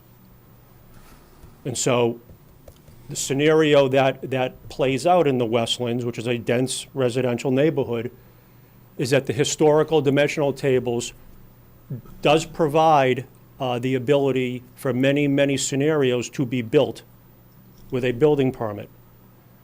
However, there are plenty of situations within the Westlands that either exist today or moving forward that 1, 2, or 3 extra feet could be the deciding factor on a case-by-case basis. So that's what the zoning board is interested in providing. The zoning board in and of itself doesn't want to be in a position of having a town official say, no, and no ability to go to the zoning board for reasonable relief. The zoning board wants to be able to have that opportunity to engage with its fellow residents and the neighborhood to make a reasonable, an intelligent, informed decision. Isn't So it's there, more of a policy decision that the zoning board is interested in being able to have that ability. but there's already a table in 195-8 that ties, I think, dimensions to age of the home. Correct. Which would then, if you're talking the Westlands, that's a certain era of home. That has already been taken into consideration by virtue of somebody created that table Correct. correlating to age of home. So there are already different considerations in place for geographic areas that were built out at different times. That's correct. Okay. It's simply a pure policy perspective decision. Do you want to have a hard and fast setback, or do you want to provide some reasonable flexibility via a special permit process? So for the expanded setbacks, it's a very simple and straightforward kind of analysis. I think when you say expanded setbacks, I think that's what's throwing people. We're not actually expanding the amount of the You have the setback. ability to think decrease the setback The requirement. ability to get Because closer it's to a the special setback line. permit, special yes, permit. Yes. and, yeah. Special permit. But we're not, That's the the actual key. numbers in the chart aren't changing, yeah. Correct. As Virginia's saying, where there's a 10-foot historical setback, let's say in the Westlands, this would allow it to go down to 8 feet. Which isn't So much. I'll say, I think, I think that the intent of the ZBA going into this was, it was the people like Rainbow Ave who want to put the garage on, and the ZBA says, well, you don't have topography and you don't have lot shape. You don't have the hard justices for variance. that I'm fine with. So they say no, and they want to say yes, because, for a foot or two, you want to be able to let the people put the garage on their house. But they don't have the kind of leeway to do that. So that was kind of something that instigated this, but yeah, I agree. There's some concerns about unintended consequences. And, Let me and, just- and this isn't a dig on anybody, but Yeah, quite let me frankly, just, you how brought up much a Groton board Road and listens to Apollo. the abutters is all based on the personality of the individual people. Yeah. So that's where I kind of get into, I may feel totally comfortable with this today, but what happens in 12 years? And do people still stand behind the intent? And Understood. that's what I'm So, struggling with. you'd mentioned Groton Road. Just to clarify, none of this has anything to do with Groton No, Road. I know this has nothing to do, I'm just saying, like, that was just another example of, I think, a zoning change that went through that wasn't as tight to why it went through. I totally agree with you, Evan, it has nothing to do with that. It was just, All right, that was confusing to me No, why you brought never up mind. Groton Road and Apollo, because they're not pertinent to the, they're not specific to this, It's but not to even the me, same they were, board. but to me, they're just examples of how when something is too loose, things change down the road. This is not So- loose, there's no unintended consequences. This is based upon years of the zoning board engaging on these specific provisions with homeowners in this community. And with a new building commissioner, floor area ratio and maximum building lot coverage are now front and center. I'm on board with that. Okay. It's the setbacks, and Okay. I was questioning the one-family versus two-family, but, I mean, you've given an example of where there has been an issue with the two-family, so. What was that example? What was the example? It's in the slides. The last slide. This last slide. Oh, yes. My experience in that area is more concerned when abutters get their notices and they don't show up. Yeah. That concerned me more, because I was there for 10 years. Then, when they do show up, the board changed over at least 4 full revolutions while I was there, and it didn't really change. If the abutters were there, they have valid perspectives and so forth. It was always if the abutters did not show up, that it could end up being a concern, and from that perspective. But like Westlands doesn't typically have topography and lot shape issues, because You know, they're all kind of what they are, and Square they just want to lots, put, yeah. most of those people just want to put a garage or a family room extension or something, and, you know, they can't do it because they can't go the variance route. Right. That's my 2 cents anyway. Yeah, there's definitely two sides, two valid Mm. arguments for both sides. Well, if the setback content were amended out, I would support this. I'm very concerned about the setback. Well, our recommendation is what's here, though. I understand. Yeah. That's why I'm Okay. just clarifying No, it's- for when we I can vote. certainly bring that to the attention of the planning board, and they will be meeting between now and town meeting or prior to town meeting. Unfortunately, the zoning board met last Thursday. It won't be Right, meeting but this is until- technically sponsored by the planning board, Correct. right? Yeah. Yes, By the planning board? It is by the Yes. planning board. yeah. I mean, you can look at it as co-sponsored with the Yeah. zoning board, Yeah. but it is, Yeah, the planning board kind of stated that they were going by what the zoning board told them. correct. I think Right. I that's think the what, planning board expects there to be amendments, as there usually is. Thank you. any other questions? Okay, I'll make a motion, we recommend Thank you. approval of Article 20. I'll second. all those in favor? 4, and I opposed, oppose. 1. Oh, I oppose. 3 to 2. Oh, 2? Yes. I'm sorry, 4, 2. 3, 2, excuse me. That was on 20 or 19? 20. It's on 20. There you are, you know, That was 20. 19 was 5-0. had no problem. 4, It's 3-2. 3, 2, yeah, that's what I got. I know that I amended that. Thank to you, 3-2. Evan. Thanks, Evan. So I was 4-1, I didn't see Erin had said no. Okay. Do we need Attorney Silverstein here anymore? No, I thank you, Jonathan, for joining us. Sorry we didn't get to For the environmental. What's that? You want to go to Badri? go to Badri now. I could go right on the next article, Article 21, Is that what article Yes. is? Yeah, we did 19, Yep. good, yep. in Vern, Kosicki. What number are we on? 21. 21.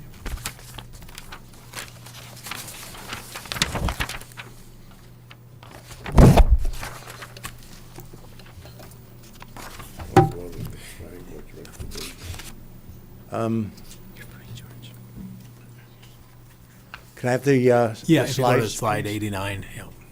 There you go. All right. Yeah, next slide, please. Okay, so this slide gives a context as to where the Clean Energy Committee is coming from in this warrant article. This slide is a summary of the Clean Action Plan that Badri presented to the Select Board last October. And you see there's 4 major areas of concern.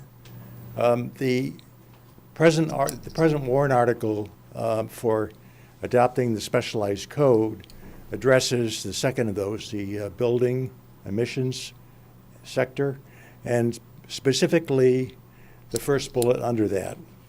Okay, so that's where the article originated from as far as Chelmsford is concerned. Next slide, please. Now, the state develops energy codes for different purposes, and the specialized code was developed in particular to encourage electrification of buildings in the state. Excuse me.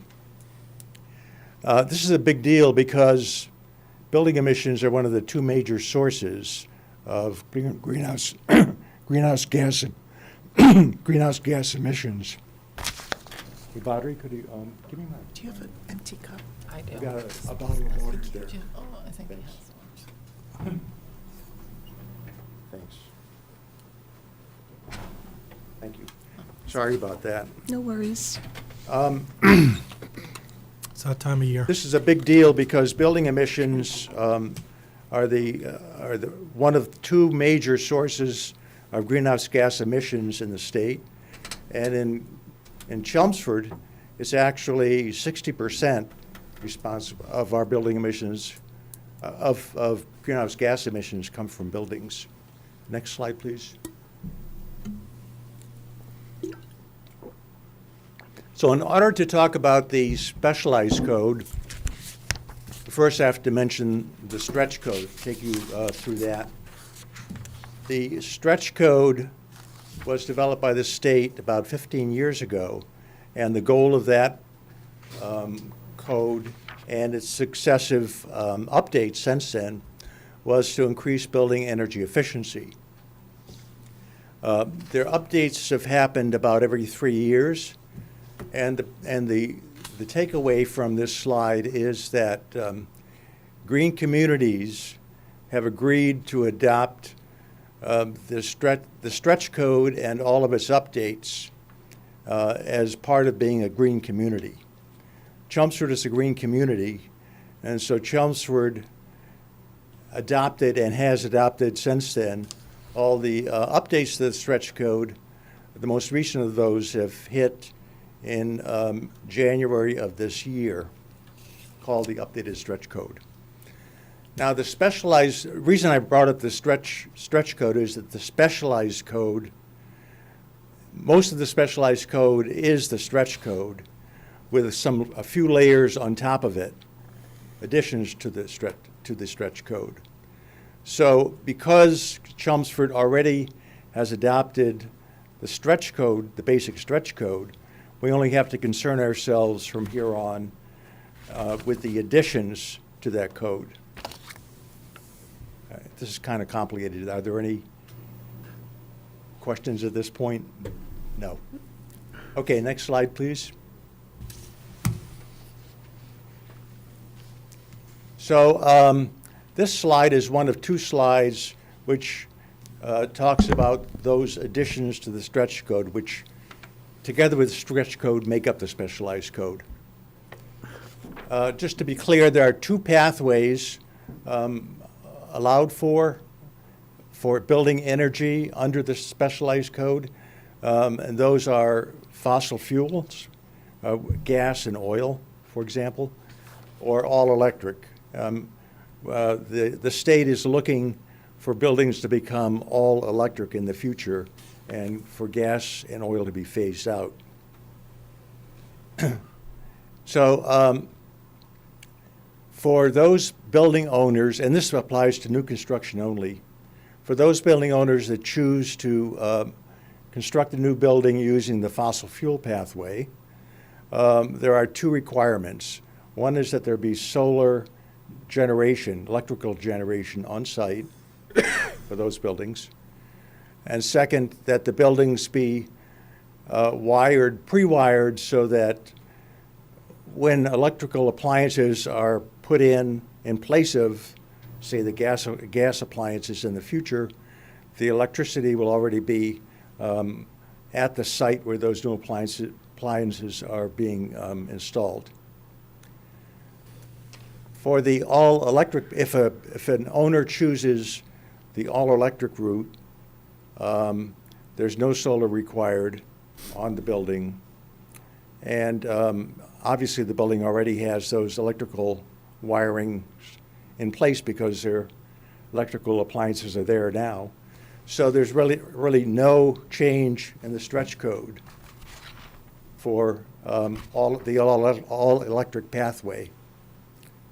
So only the fossil fuel pathway, is there a difference between the specialized code for this particular requirement. So now there's the next page also, next page please,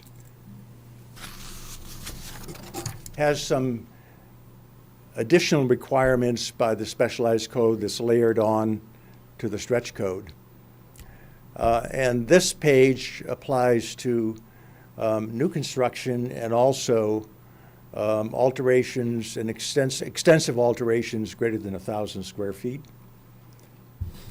And it applies to two classes of buildings, mid-sized residential and large-sized residential.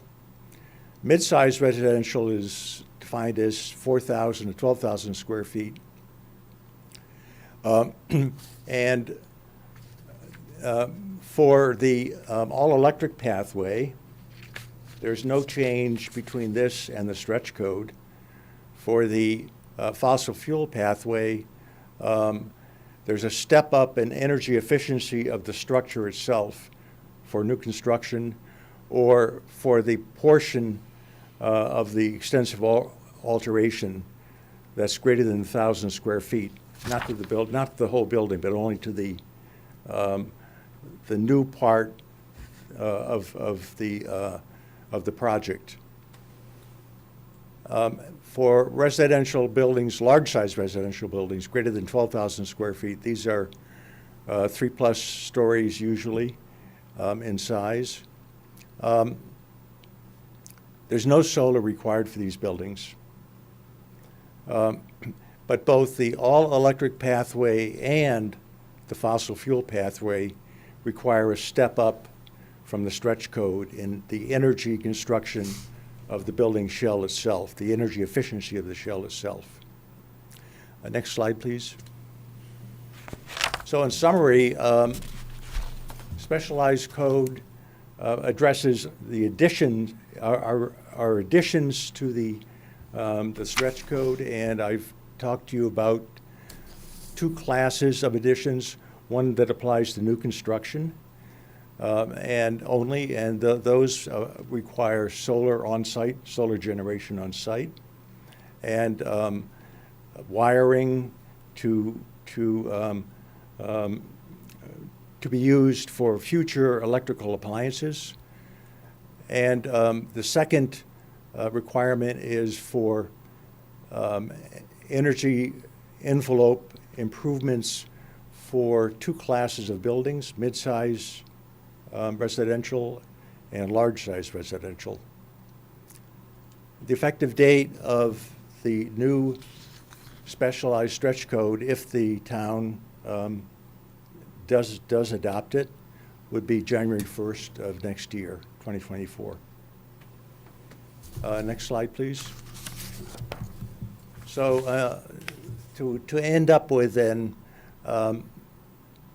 the building emissions are a primary contributor to the greenhouse gas emissions, both in the state and especially in the town. And the specialized code will be an important step to take to address these. Any questions? How do you expect to heat these houses? With a heat pump, is that what? Yes, that's what all electric means. Well, I mean, heat pumps are basically not efficient after like 8 degrees or something, are they? After what degree? I mean, it's after 8 degrees Fahrenheit, say. If it gets lower than that, they're basically. 8 degrees? Yes, sir, I'm asking you, because that's what I've been told, and heat pump efficiency does go down. You know, as the temperature decreases, the efficiency of heat pumps decreases, but it's still greater than 1, down to probably, well, it depends on the model and make of the heat pump.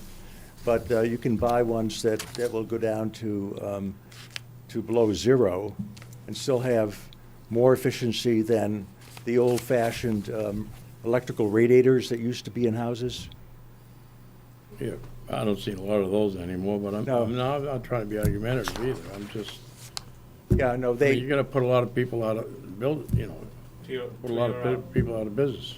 To your point, heat pump technology can now operate in the New England energy profile or New England code edition. The heat pumps Mitsubishi lines can operate down to -12 degrees Fahrenheit with about 1.5x, give or take, which is where the peakiest conditions occur.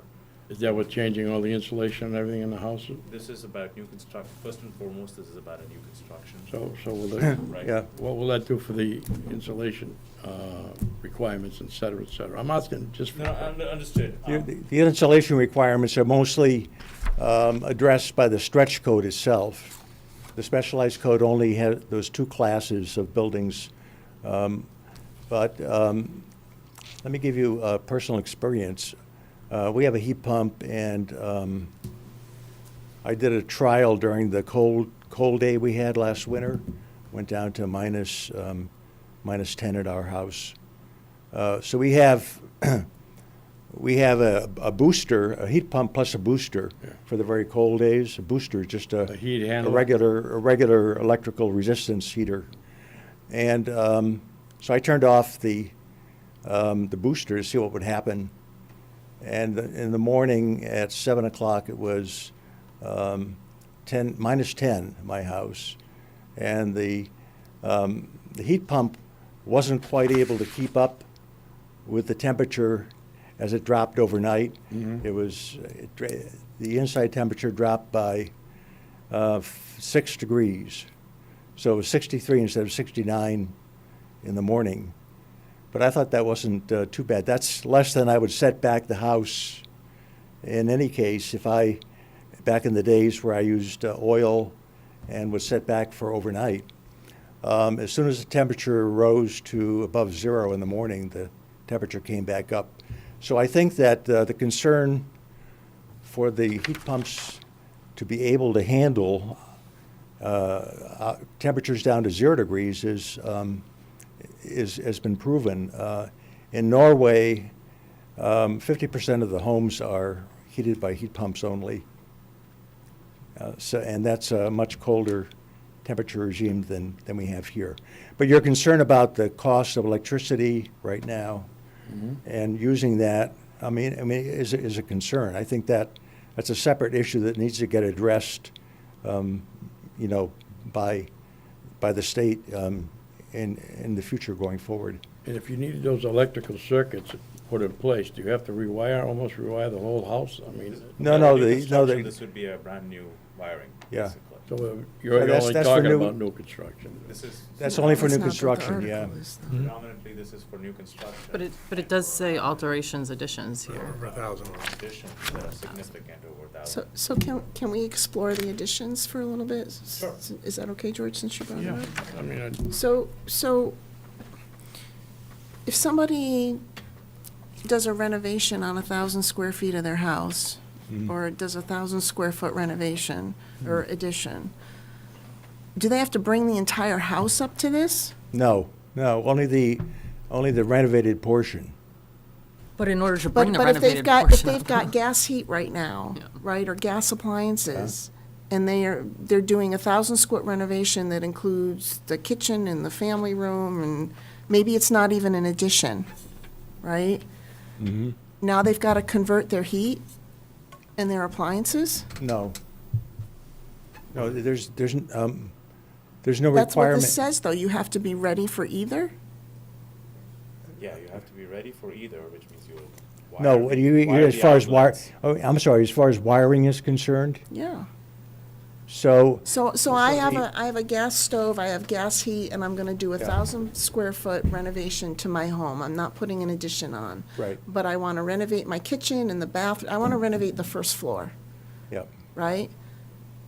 But it's gas heat, gas appliances, so now what happens when I renovate the first floor? Do I have to convert that to electrical, the whole house? Can I No, ask no, a you question have here? No, Virginia, you're confusing me because you're not adding, if you're not adding 1,000 square feet, then, It's a No, it's renovation. It says renovation. alterations, Renovation. Yeah, that's a alteration. renovation. Yeah. Alteration/additions. okay. But supposing you renovate your entire first floor, it's more than 1,000 square feet. And you want to keep your gas stove and your gas hot water heater. And that, supposing the gas stove is part of that, is included in that first floor renovation, you can keep it. But all this says is that wiring must be brought to the spot where an electric stove would be placed in the case. So in the What future. about my gas heat? What about my gas heat? I have to now wire my house to be able to convert to electric someday? Because I renovated my first floor? Well, the gas, this is going beyond my expertise level a little bit. I'm just trying to understand But the, Understood. But your gas furnace would be in the cellar, right? That would not be a part of the renovation that would be changed. So the gas furnace stays Okay, there. I finished my basement. I mean, it's the same question. Thanks for that question. I think there will be some more clarification that we would have to get here probably, but the Yeah. intent here is for primarily, number one, new construction.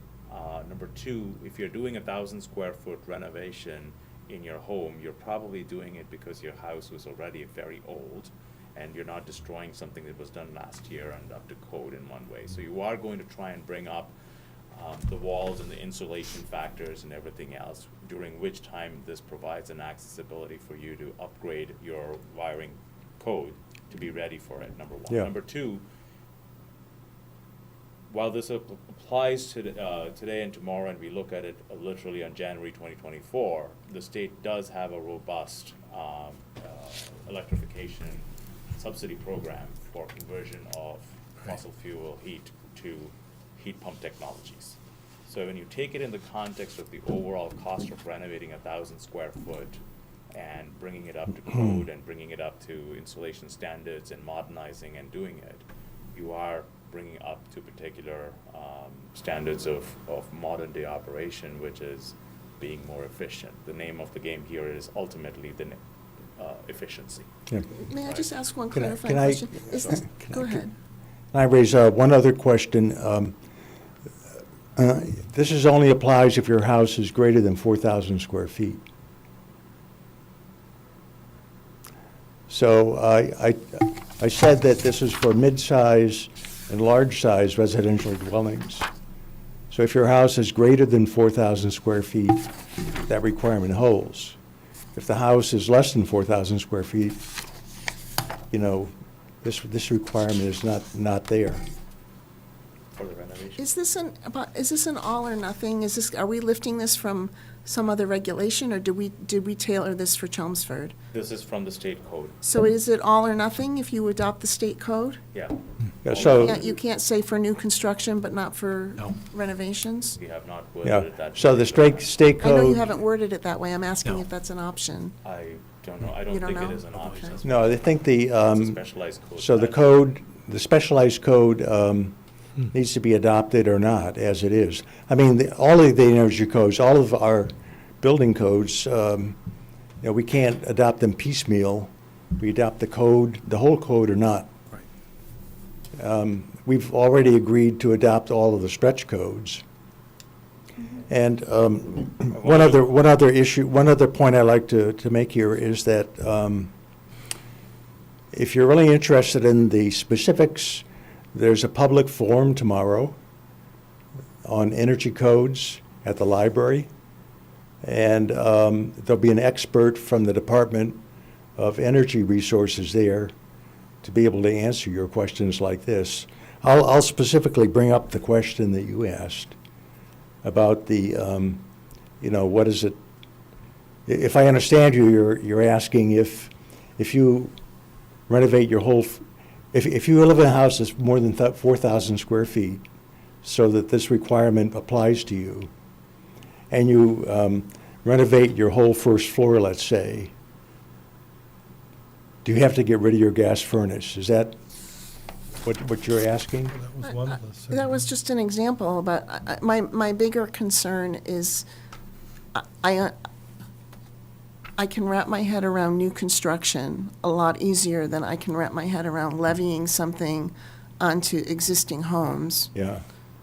where this could be significant financial investment and time investment. And when somebody bought the home, they never expected to have to, Yeah. you know, to put on a renovation or an Right. addition to do that. So that's why I asked, is it all or nothing? Because I'm having a difficult time with the Yeah. residential side. So again, I let me think George had point a out that this question, is not for Vern. small houses, this is for Well- mid-size houses. I understand. And, It's not mid-size here. It's, you know, 4,000 square.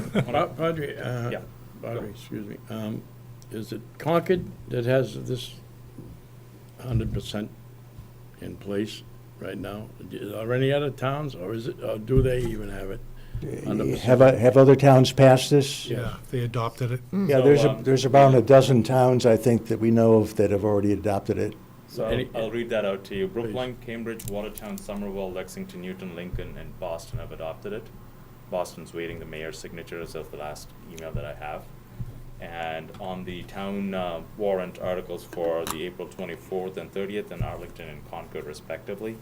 And one Carlisle is got a, Aquina in Martha's Vineyard and Bellfleet in Cape Cod are also due in the next 2 weeks to do that. We don't know about the status on Acton. We're trying to reach out and find out what Acton's doing. So there are lead towns that are pushing through this fairly well. I would also give context here is that I understand the concern that this is burdensome financially and stuff that's coming, but the state will have to make the progress to heat pump technology anyways, because there's a mandated pathway that requires 1 million homes to move. So one way or the other, either the incentives are going to go up or the mandates are going to go up. Doesn't matter which way. Most likely the concern point that you have around the additions or the renovation portions, those renovations at 1,000 square foot level are going to be fairly expensive. Yep. Going forward, that this cost of rewiring and everything else is likely to be a minuscule adder. Also, for those who are concerned about the cost of increase of new construction, right? Oh, there's so much overburden or something around. Studies are indicating well-planned homes or designed homes, the cost adder is between plus or minus 1 or 2% that it is practically on a new home. It's not making a huge difference in cost structure to build. Right, for new homes, I think they'd be looking to do this. Yeah. I mean, just as a matter of course.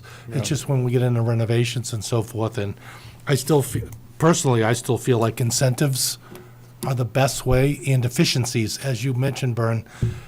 I'm quite aware of the heat pump technology, and it is getting efficient, where it can pull energy out of the air at negative temperatures now, where 5 years ago it was at 28 degrees, is when it was efficient. And so, you know, as that technology improves, as the cost is there, incentives are there, I think people are just going to be driven in that direction during renovations and during new construction. Right. That personally, I think is the best way to get adoption. But, you know, this is not forcing you to go to heat pumps. It's not forcing you. You have the option Right. to use gas if you want to. Right, but anybody that's aware today that is looking to Right. replace anything is going to look at those options because, That's true. Right. yeah, and there are incentives. And They're that not just big, but, helps the process a little bit by saying, hey, Yeah. have a conversation. I understand. Have we formalized such incentives in Chelmsford? Are there any tax credits No, or it's mainly anything? from the Broad tax The credits? National Yes. Grid, the utilities and so Yes. forth. So, And by the way, I'm not trying to be argumentative, I'm just trying to No. bring out No, some things. understood. We- And I appreciate everything you people do, and, you know, and your committee we does. want to provide the most accurate information, right? Because Well, No, that's both of good. us are engineers at heart and mind, so we want to make sure that the townspeople get the maximum benefit on it. So, yes, there is a coal package, yes, there is state incentives, yes, there is federal tax incentive available right now under the IRA umbrella, that you get the benefit of migrating to heat pumps. So already the incentives exist.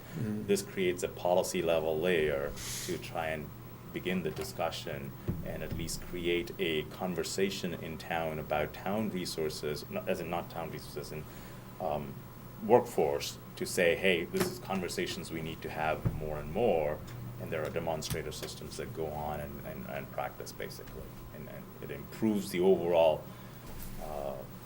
posture of the town in terms of the messaging and being a leader in being sustainable.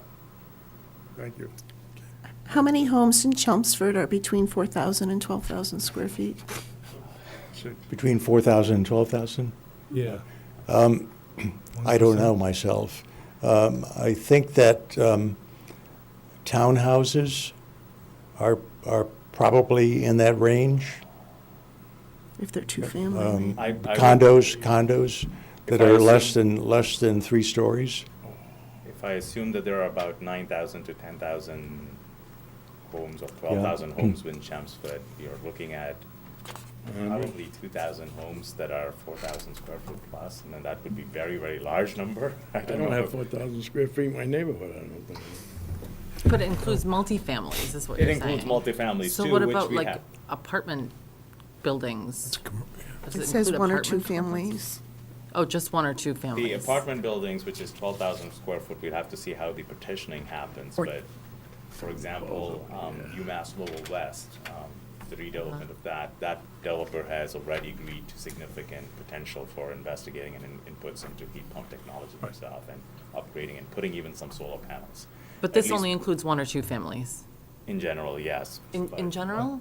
As far as, I'm But looking at the that's multifamily, I'm market-driven. looking at the multifamily line item and figuring out whether or not that's, Was that your family comment, or was that part of the regulation? Say again? I said, is one or two family or townhouses a clarifying comment that you guys put in there, or is that part of the regulation? Multifamily is the 12,000 square foot is a regulation language, if I'm not. No, I think No, I'm that, asking about the parenthetical statement. It says one or two family or Yeah. townhouses in parentheses after on the the top square one, sorry, footage. sorry. that was, But that was just for the That one or was- two I- family. I Then don't it think says that's a requ- 12,000 multifamily. I don't think that's a qualifier in the code itself, Yeah. but they use that language. I think the only qualifier is by square footage in the code itself. Is that your question? Yeah. So how does this apply to like apartment buildings? If somebody does a renovation on one apartment that's in a 15,000 square foot apartment building, do they have to update the entire building? Or is it unit specific? Well, the only update is to that particular 1,000 square foot area. Okay, yeah, so it would be unit specific. It wouldn't be reasonable to do the whole building, just.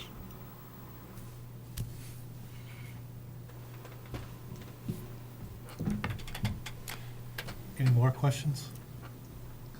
Thank you. I love what you guys are doing. I'm just concerned about the extent to which this is regulated. Yeah. too. No, it's And I tough, wonder it's if tough there's a to different try path we should be to taking. try to make Pioneers. the change from gas to other, energy sources. Right. It's a long journey we need to begin. Great. Yeah, Good point. thank you. Any other you. questions, George? No, that's fine. Oh, Thank you. Thank you. Thanks. Thank you. Thank you. Any more questions, comments?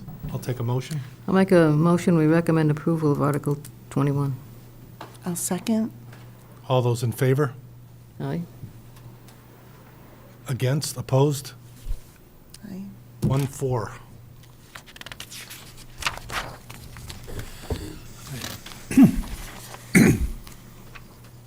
Okay, so we're back to 3? Well, why don't- why No, don't we go given to that Linda 22? Prescott's here, why don't we just Okay. keep going at 22 and do the Okay. CPC articles at this point in time? And Evan Belansky's here, and Okay. and Christine Clancy are all part of Community Preservation Tell me Committee. which way you want to go. Keep going.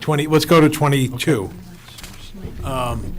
Article 22 is the traditional article at town meeting, spring town meeting, to fund the existing debt service on previously approved projects, to appropriate $50,000 to meet the administrative expense of the Community Preservation Fund, and to reserve the 10% in the required buckets for the funding level. And I also know Darlene Lucier is on the call as well. She's accounting for community preservation and obviously all of the town. So again, that's the motion under Article 22. If you look to slide 99, you see our existing forecasted projected community preservation tax surcharge is 1.4 million. Our estimated state revenue is 385,000. If you go to the next slide, you can see the 10% buckets of the 1.4 million is 145,000 roughly. And then we said 250,000 to the budgeted reserve. The next slide shows you the existing debt service on previously approved community preservation projects, just exceeding over $400,000 for Varney Field, Roberts Field, Chelmsford Woods, Turf Fields, and Warren Pool. So that's the request under this article. So again, it's basically the traditional article of setting aside the 10%, funding the debt service, and $50,000 for admin expenses. Any questions? Take a motion. Make a motion, we recommend approval of Article 22. I'll second. All those in favor? 5-0. Article 23 is a land acquisition under Community Preservation Fund, and this came forth from the Conservation Commission. And in fact, later this evening, if this all goes well, you'll be asked to sign a contingent purchase and sale agreement. This has to do with a parcel of land located off of Wilson Lane that is 1.34 acres. It's identified by the assessor's map as map 29, block 104, lot 18. It abuts existing conservation land. So you see the X's on the screen. To the right, if you go to upward to the right, that's the town-owned current land along Stony Brook. And so the goal is to expand that corridor, and then eventually the hope is that perhaps even then expand southerly or to the opposite direction at a future time. So that's the request under this article. The funding amount is $28,900 is the purchase price, and the request is $35,000 for all costs related to the purchase of this property. Any questions, discussion? Seeing none? Make a motion, we recommend approval of Article 23. I'll second. All those in favor? Aye, 5-0. Article 24 is a article of replenishing the Community Preservation Fund General Reserve for capital improvements on conservation land. The Community Preservation Committee generally has a $50,000 allocation to particular purposes, and this is the $50,000 to fund minor projects throughout the course of the year on conservation lands. Questions? No. Make a motion. Make a motion, we recommend approval of Article 24. I'll second. All those in favor? 5-0. Okay. Article 25 is not a community preservation article, but we placed it in here because it has to do with an easement on conservation land.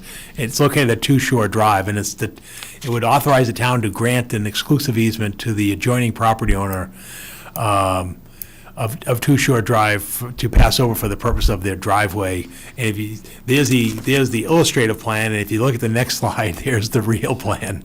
There's the real photo. So as you can see, it constructed a driveway, and it's on the town's conservation land. So the Conservation Commission has recommended granting of an easement for this purpose.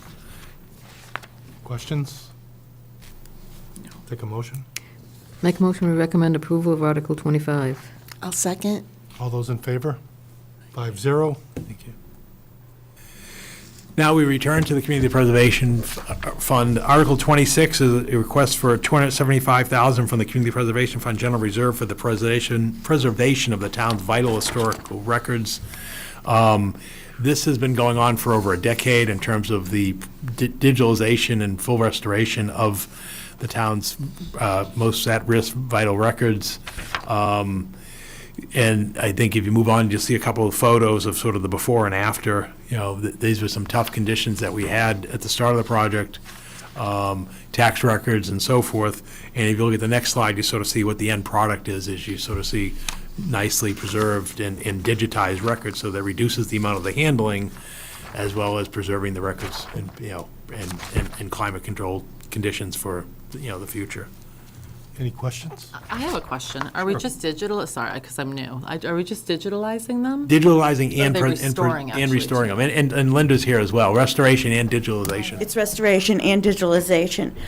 The work is being done at the Northeast Document Center, and they will take each one of these books, every single one, and go page by page and assess the condition of the books. Some books have to be just cleaned, get rid of the bugs. Some of them need to be rebound, and some of them are really just in such bad condition, they'll be cleaned, so they'll be stable and boxed. And along the way, they digitize so that nobody has to go back into the books again. Can I ask what portion of the cost is the digitizing and what portion is the? I don't know, because I just look at the whole package. Roughly? And I look at the whole package because we have to have the digitization done. I mean, these two things go together. Yes. Trish can probably give you more information with the split. Not that I want to get rid of the old books, but I'm actually curious what the restoration costs. Yeah, I don't know that I've ever seen it compared to broken the out because they're doing it simultaneously. Like you said, they're going page by page, preserving it and then digitizing it and then going on. So it's not like it's two separate functions that they segregate. So I've never seen it broken out. But the restoration of the book is Right, the rebinding Yes, and clearing everything else. that's a I've never seen a separate- breakout of it, yeah. No, but I do know that, No, we've done this in the past, yeah. yeah, this has been going on for years. Well, I was gonna add, how much have we spent on this already? Note this. Have we ever considered not restoring? No, because I don't want to it's, no, because it's state Vital mandated records. Yeah, they're It vital is records. state mandated. It's Oh, state- okay. yeah, Okay, it's well, that's the retention law. So we really don't have much of a choice. Is there a timeline on the state mandate? How long you have to keep the For, records? yeah, yes, there is a schedule. Records. Yeah, there is a schedule, because it's just not these old records that we're dealing with. There's also records that are being generated now. Yeah. And so that there's a list every year. Trish purges the system. But these records go back, some of them are like 250 years old. So they're with us for the long run. They're not going anywhere. And the tax books, when we've done some inventories and worked with companies to do that, and they're always amazed that we have itemized tax, real estate taxes back to 1825. It's unheard of. But we have to. So doesn't everybody else then? Yep, everybody else does. So when we, You just said it's unheard of that we to have books that old, Oh, but all the towns do. no. If it's state mandated. Not all of it. Some of them toss those records before the mandate. We just happened to be very lucky that we had somebody that worked for the town at the time when the Center Town Hall was being restored in 1985. And there were a lot of town records kept on the balcony. So it was deemed they weren't important, and all these books went into the dumpster. And he says, "You can't do that." He returned them back to the town. And when's the last time we did this? Have we done this in recent years? A what? restoration and a digitization and restoration? It's been going on for like decades. 10 years. I mean, it's about like a good 10-year project. And this is just for this year? Paul, it's been a mix Yeah. of capital and It's been a other massive funds. capital thing, and we probably have a few more years to go as well. Yeah. And then it's done. It will be, the old books will be taken care of, they'll be stabilized. We will meet the state requirements. After that, a lot of the information is online, it's digital, Yeah. so that we won't have to worry about the paper records. Yeah, Those- the digitalization, Those assume- but the paper records that are generated, they have a schedule that's set by the state when they will be destroyed. They could toss them. Yeah. And digitizing is a lot of work. We helped town clerk's office, I think it was last summer, 2 summers ago. And, Fred Merriam has the camera, we set it up, and helped them with some indexing information. It's a lot of work. We didn't have to clean anything, we just had to take the pictures, and it was a lot of work. So this comes up every year, the digital, the, Trish said this is Roughly. probably her last request for this, that I think, the lion's share is done, and she gets a budget from the town. and is it always about the same cost in this area? I don't know what it was This is just to last year. finish up what hasn't been done years and years and years ago. This isn't for 1 year's worth. Yes. Right. Oh.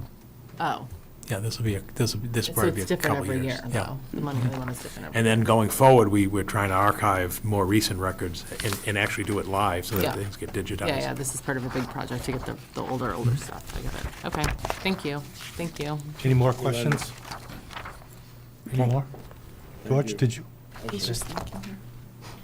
Take a- Make a motion that we recommend approval of Article 26. I'll second. All those in favor? 5-0. Article 27 is a press for a transfer of $50,000 in the Community Preservation Fund General Reserve for the purchase and installation of new playground equipment at the Highland Avenue Playground located off of John Street. And again, here's the visuals of it that were produced by Christine Clancy and the folks at Public Works. There's the visual overhead of the former Highland School. Now it's the Highland Playground. It's that playground area under the circle. You're next to the soccer field. It's not accessible. You can see the existing conditions there. It's 15 years old equipment. It doesn't drain, and and the equipment is stuff you wouldn't put up today because for safety reasons. So in the final photo, the next slide sort of shows you the non-compliant of the nature of it in terms of the lack of setback. And, you'd have a difficulty making it fully accessible on that. In the next slide sort of shows the overall situation that's out there. And so the goal is to, again, remove what's there and install compliant equipment and surface area on the site. There's sort of an illustrative visual of it, and then the next slide sort of gives you the cost breakdown of about $5,000 or so demo with Public Works highway support, and then you see the purchase of new playground equipment, installation, the safety chips, borders, and mats, and contingency. So therefore, the request of $50,000. Questions? Still have a soccer field over there? Yeah, soccer field remains, yep. Yeah, make a motion, we recommend approval of Article 27. I'll second. All those in favor? 5-0.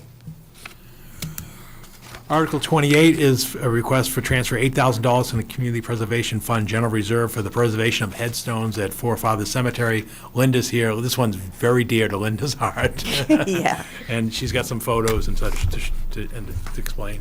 This is also part of a long project, and it will go on for years and years. Forefathers, all of roller cemeteries are having problems with old stones. Slate stones begin to crack and fall apart. The marble doesn't hold up to the weather.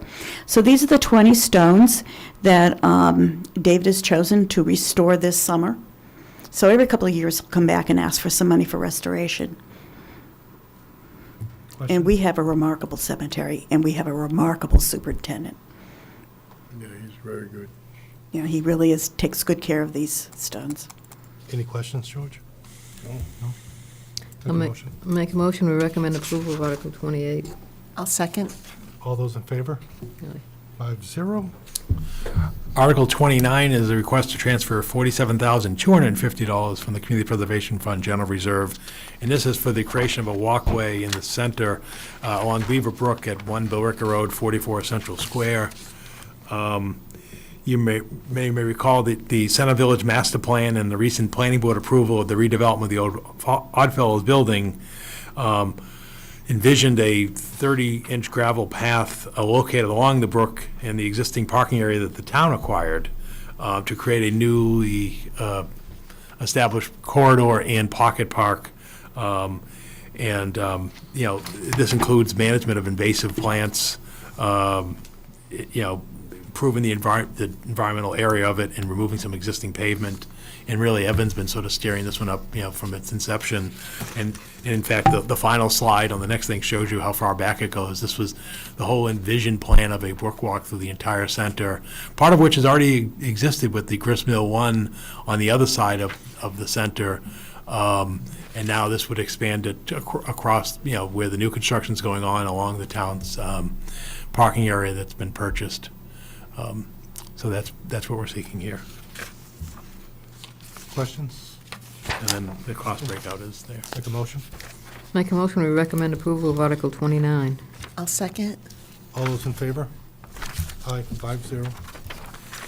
And last but not least, on the community preservation, this is another preservation one that Linda's right there at the ready. This is for the preservation of the School Street Freight House, which Linda's been championing for years, and it's great to have a partnership now with the Garrison House, and they need $50,000 to dismantle, transport, and get it over from School Street onto the Garrison Road. And there's a nice photo of the existing house.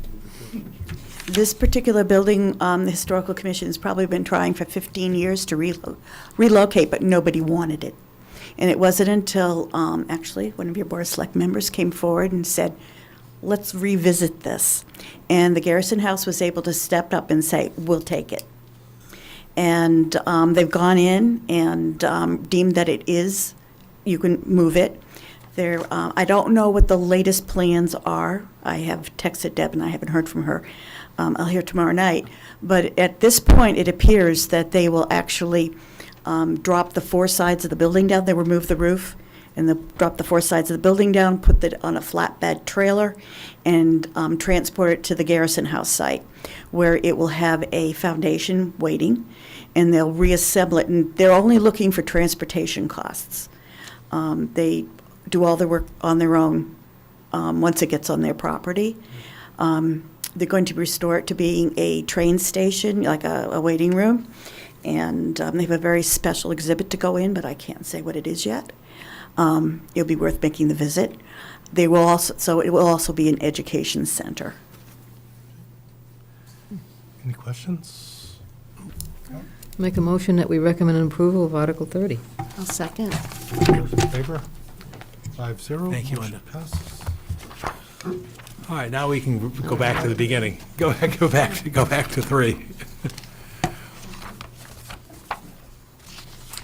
So, again, we've sort of walked through most of 3 with the agreements that the board approved this evening. The only one that we didn't cover was the previously approved by the select board, having to do with the police patrol contract that was ratified a couple of meetings back. And again, that also was a 3-year agreement with, again, market adjustments to the wage schedule. And again, you add the Juneteenth holiday. All new officers are required to maintain their EMT certification. We also bump the call-in pay to the standard, industry standard of from 3 to 4 hours. And then also there's a request that was agreed to by the town that one would have to have 3 years of experience before being, as a patrol officer in Chelmsford, before being eligible to be promoted to the rank of sergeant. So that sort of covers all the components of that article. So I think you can vote this one as a whole. Yep. Any more questions, comments? Take a motion. I'll make a motion we recommend approval of Article 3. I'll second. All those in favor? Is that George? I'm not sure. I mean, this all been agreed on and everything? Yeah. Right? This has all been ratified by the unions and now all ratified by the board. Yep. Okay, so 5-0? Yes. Okay, Thank you, sir. no problem. Article 4 is the FY24 assessment for Neshoba Valley Technical School District of $3.859,704 for the upcoming fiscal year.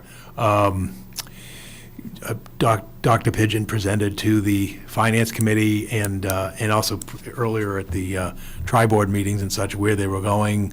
I've shared that with you over the weekend, so you have it up to date. And as far as I know, it's been approved in Westford, and Ayer votes the same night as Chelmsford, and as soon as the majority of the communities approve it, it's effective. So again, there were really no major concerns expressed during this process.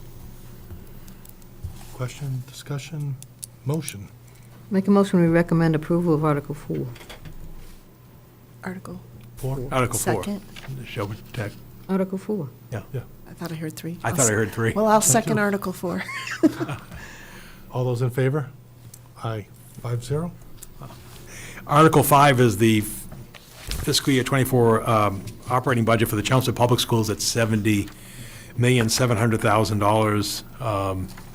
Again, that budget's been put out by the superintendent. They had a public hearing at the school committee meeting, and Finance Committee was presented, and Finance Committee recommends 7-0 as well. And that's level staffing for the schools. In fact, they're actually down a couple positions. Any discussion, questions, vote? Make a motion we recommend approval of Article 5. I'll second. All those in favor? 5-0? Thank you. Article 6 is the general government fiscal year '24 operating budget as presented with all the various funding sources and then the 19 line items for the general government departs of the town. It's a level staffing budget, meaning that the same employees that we had this past year in this period of high inflation. In essence, it's trying to maintain the level of services that we have in the community. Any questions on any of these details? No. Okay, take a motion. Make a motion we recommend approval of Article 6. I'll second. All those in favor? 5-0? Article 7 is the annual appropriation of reserve fund for use by the Finance Committee. The amount remains at $400,000 for the upcoming fiscal year. Questions, motion? Make a motion we recommend approval of Article 7. I second. All those in favor? 5-0? Article 8 is the fiscal year '24 capital budget of $4.387 million on the various projects as listed and as was presented back in December and then re-presented to the Finance Committee back in February. It remains unchanged. It's the unanimous recommendation of the Capital Planning Committee and unanimously supported by the Finance Committee. Questions? Yeah. Paul, I just had a clarification question on slide 31. 31. Okay. So we have the 400 that we normally put into the roadway. Is there money still from the free cash that was appropriated that's being applied in fiscal '24? Yes. There's like another million or something? Yes, it's over. Do you remember what it is? Christine can answer. It's 1.4.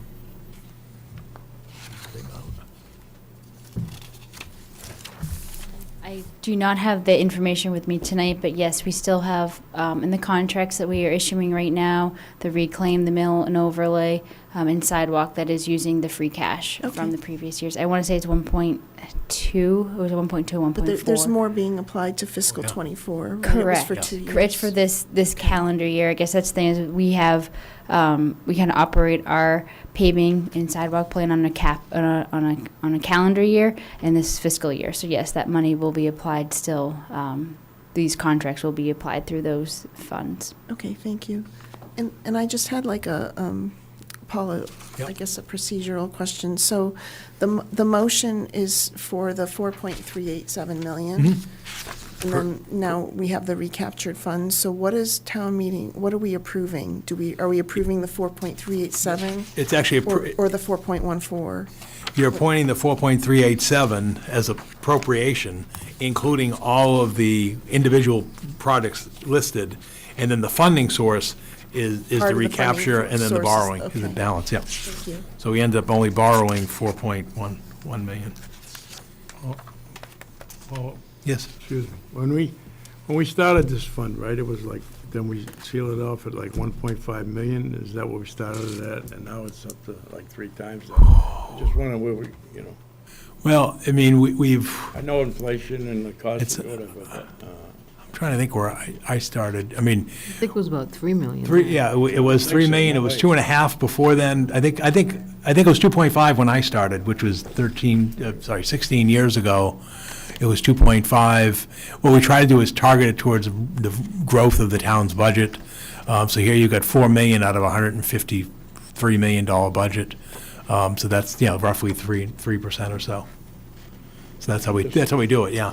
I thought it was 1.5, maybe. Yeah. No, it was 2.5 when I started back in 2006. Whatever. Any more questions? I'll make a motion to recommend approval of Article 8. I'll second. All those in favor? 5-0. All right, now we step into the enterprise funds. Article 9 is the sewer enterprise fund for the upcoming fiscal year. You can see the total is $4.9 million. 1.2 of it is personnel, 3.7 of it is expenses. And that's an increase of $400,000 for the upcoming fiscal year. Major drivers of that is we're increasing the grinder pump purchases at Katrina and Southwell. We've got force main assessments and pump station repairs as a result of the ongoing assessment of the site. And then our fees to Lowell at the treatment plant went up by $100,000 or over 5%. Questions? Motion? Make a motion, we recommend approval of Article 9. I'll second. All those in favor? 5-0. Article 10 is a request for a supplemental appropriation for the Milan Avenue Sewer Pump Station. It's a request for $542,000, which will be borrowed from and paid from sewer revenues.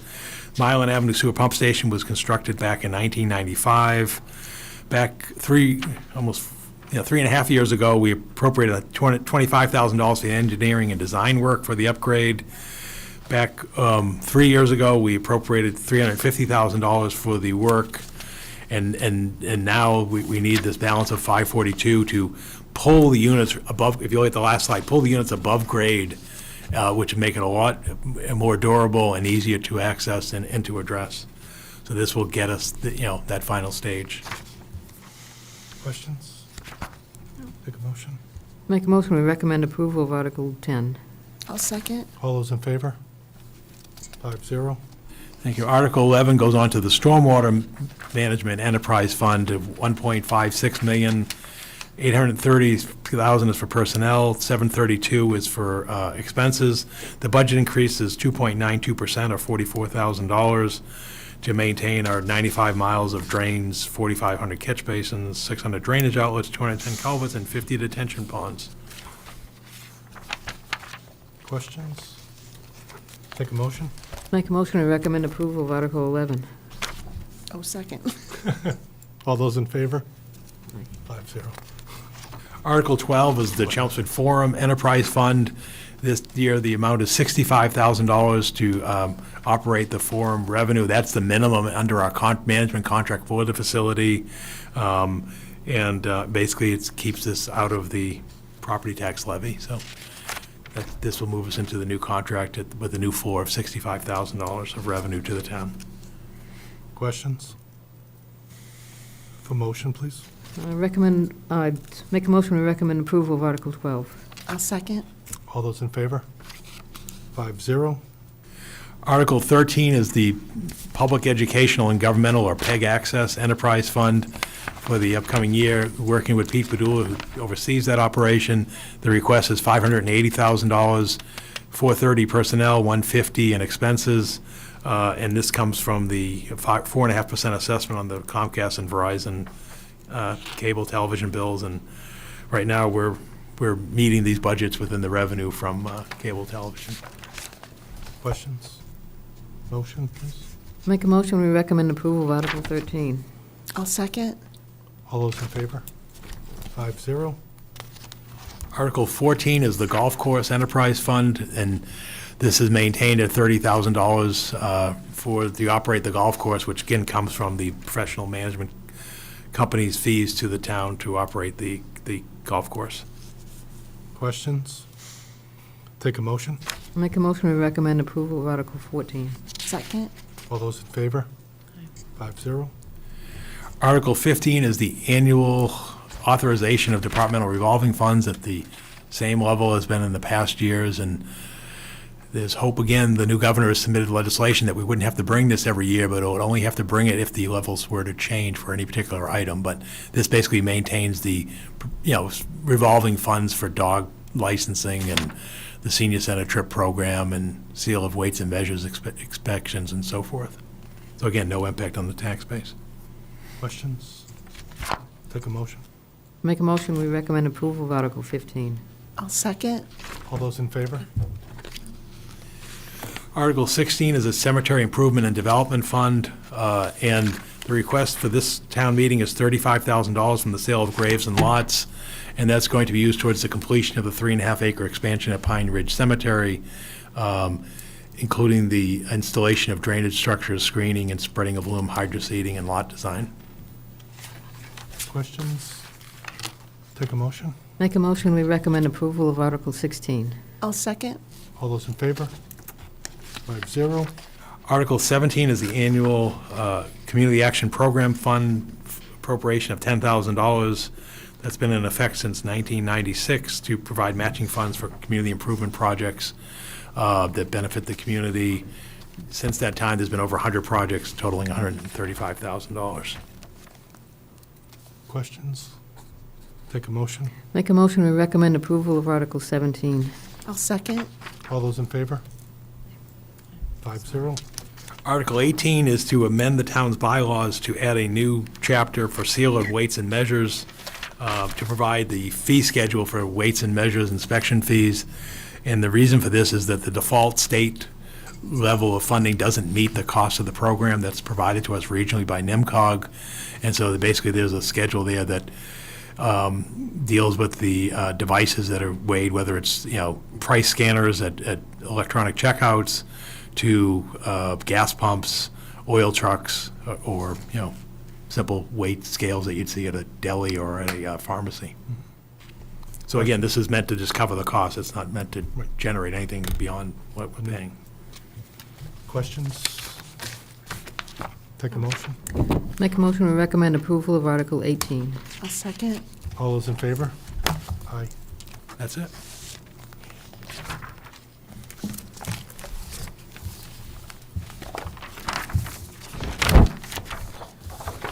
Okay, next item. We have before you the purchase and sale agreement pertaining to the town's potential acquisition of the Wilson Lane parcel. The seller requested, even though we're right on the doorstep of town meeting, requested a couple weeks back that the town would enter into a purchase and sale agreement for the property in the hopes and requesting the thing to close by the end of the tax year or fiscal year.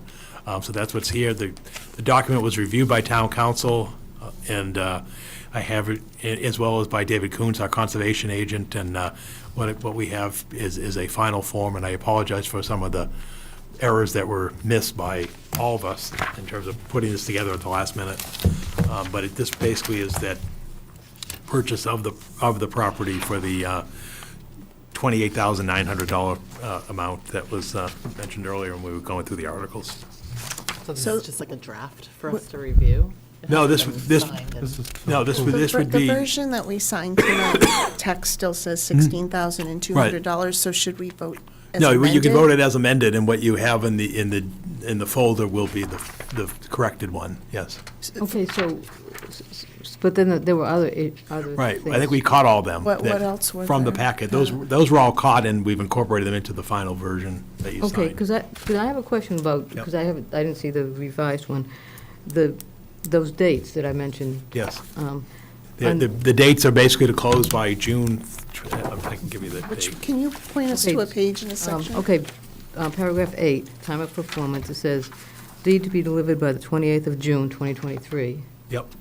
And then, at the end, the very last paragraph of the whole thing, it says, if any of the foregoing conditions are not satisfied by March 29th, 2024, the buyer shall have an option of extending. Should that be 2024, or should that be 2023, or? No, why was- that should be 2023.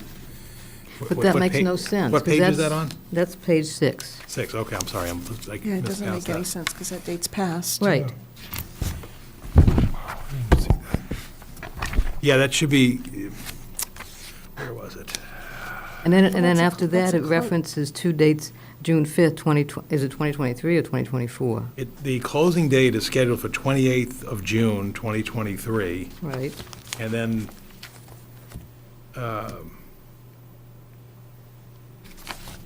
the default date, I mean, at one point, it does give them 30 days to. it's 30 days.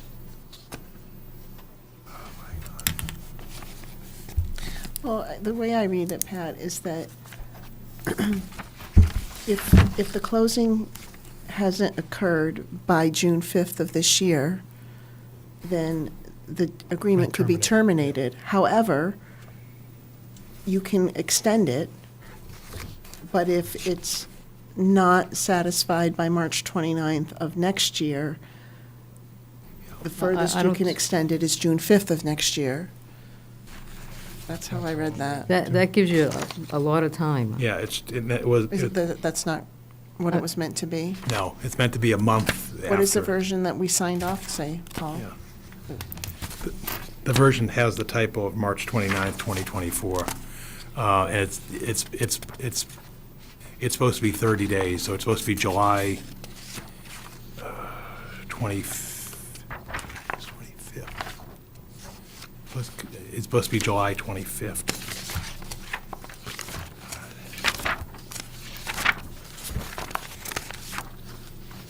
While Paul's looking for that for the board, the other amendment that I mentioned is in section 7. In the text, it says the purchase price is $16,200, but the numerics in that paragraph in the table are 28.9, and it should be, the text should be revised to say $28,900 instead of the $16,000. Yeah, the dates are July 26, 2023 is the closing, is that not occurred by that date. So the scheduled date is the June 28th. Right. And then the extension date is July 26, 2023. And then what's the June 5th dates after that? There should be no June 5th date. This is the problem of drafts moving around between, that were received by council, were circulated between myself, the conservation agent, and the seller, and we're going at all, across purposes. So is it something that, like after June 26th, 2023, the rest is just Right. deleted? Now, again, the parties could come back and extend like you could at any traditional closing. But the Right. goal is to get this thing recorded by June of this year, because they wanted to do it before the new tax year. But then the idea was you'd have a month in case something unforeseen arose on this vacant parcel of land, which we don't foresee happening. Well, the signature page has the errors and dates, so after we vote tonight, are you going to need us to stop by and sign again? What I can have you do is just initial that, correct the date, I changed the date on that. But, well, what about the stuff that has to be eliminated? Right, you could, right, we'll amend Okay. that, but in terms of a You signature mean page. you'll mark that we'll up mark that before up. we leave and we'll initial it before we leave? Yeah, we'll change, yes. Pat, you still having concern It about doesn't feel really I'm clean. No. frustrated with this whole thing, because Yeah, this was, You know, I'm we not caught gonna, some stuff here, but I'm just wondering what else might still be there. Is it worth taking another You good know, look at you know this what, Paul? It says, and re-signing with red lines? oh, I'm thinking of the other document. Oh. Is it too late if we just meet before town meeting and re-sign it? Is that too late? Or do you need us to? I'm hoping it's not too late with the seller, that this was initiated by the seller. We were never envisioning a purchase and sale agreement until 4 weeks ago. The seller said, could we have a purchase and sale agreement? We provided it to council. We received it, circulated it, and then came across these issues. And I know that the latest I had today from David Kuntz was we had to change the name of the purchaser, so we did that because that was incorrect. And now we're still finding errors with the document. The problem is I guess I can explain to the seller that, we're still 2 months away from the June date, almost 3 months, and hopefully they'll be patient. I don't know what else to do.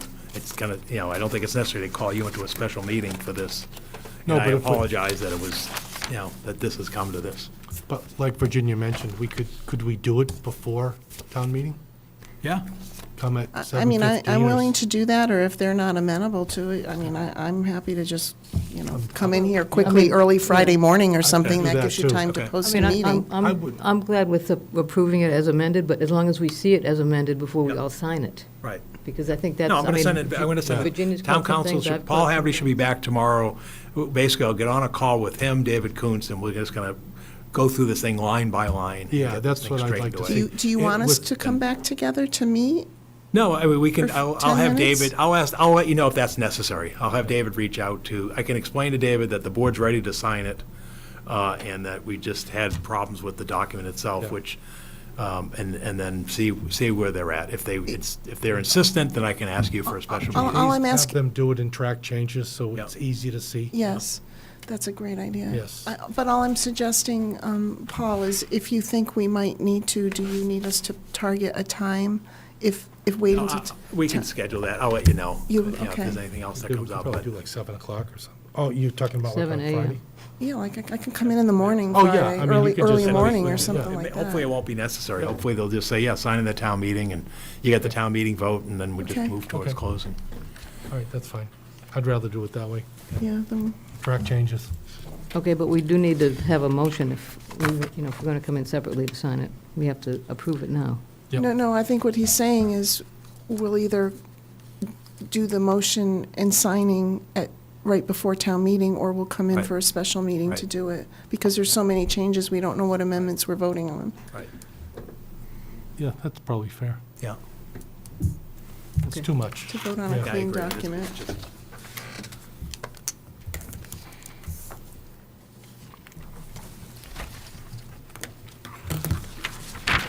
Okay. Meeting minutes. Select Board regular meeting minutes from 3/27/23. I have a question, a conflict between an addition I think Virginia made and one that I made. Okay. Where is it, Pat? It had to do with Paul Haverty leaving the meeting.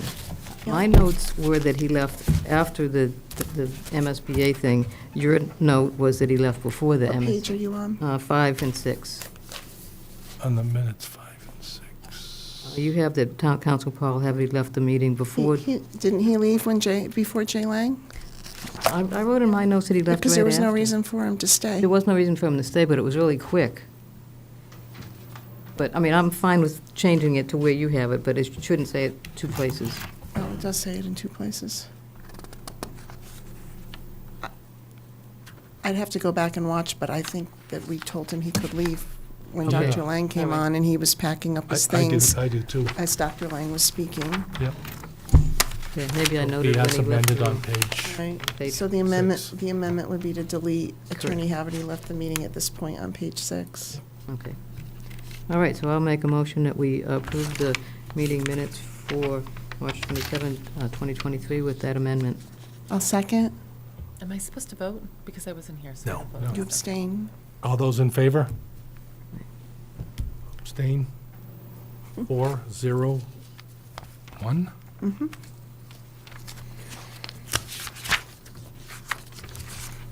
And the announcement on determination of releasability of executive session minutes. Minutes for release will be March 27th, 2023.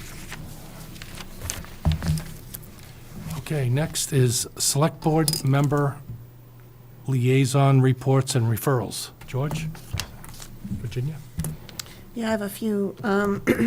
The school committee would like the public to know that at their meeting tomorrow night, they will be voting on settled contracts, and also, if people still need to register for kindergarten, they should check the website for upcoming dates. Our property tax bills are in hand, and the assessors will be completing action on FY 2023 abatement and hardship exemption requests over the next few weeks. They would like to remind the public that the time for filing an FY '24 hardship exemption request starts July 1st, 2023, and ends April 1st, 2024. And the time for filing FY '24 abatement requests starts immediately upon receipt of your fiscal year third quarter tax bill in early January 2024 and ends February 1st, 2024. If you have any questions on the abatement and hardship exemption process, you can address them to the assessor's office by calling 978-250-5220. From the Conservation Commission, they want to remind people that we're now in the vernal pool season. So if possible, if you are driving where there are wetlands on either side of the road and you're aware of that, you should slow down. And also an interesting fact on salamander migration, spotted salamanders are secretive and they spend most of their time underground, so they're seldom seen except in early spring, which is this time of year, where they migrate in large numbers to those breeding pools. So they'll be most active at night, but be cautious on the rainy and cloudy days as well. And then the Finance Committee will be voting on the remaining town meeting warrant articles where they didn't have the information at their last meeting, and also on the special town meeting warrant articles on April 13th. There are 2 public hearings at the Planning Board this Wednesday, one for 25 Wellman Avenue for an addition at the Lighthouse School, and one for 18 to 20 Chelmsford Street, where they want to demolish an existing building and construct a new building for 2 residential units and an office. I just have a question about a future agenda topic, maybe in May or June. Could we put something on the agenda about how we're going to execute the communications plan on the electricity plans and where you can opt up or opt down? I think we said we wanted to make sure we had a more robust communication plan for that. So when we get through town meeting, I just didn't want to forget that. So for the default.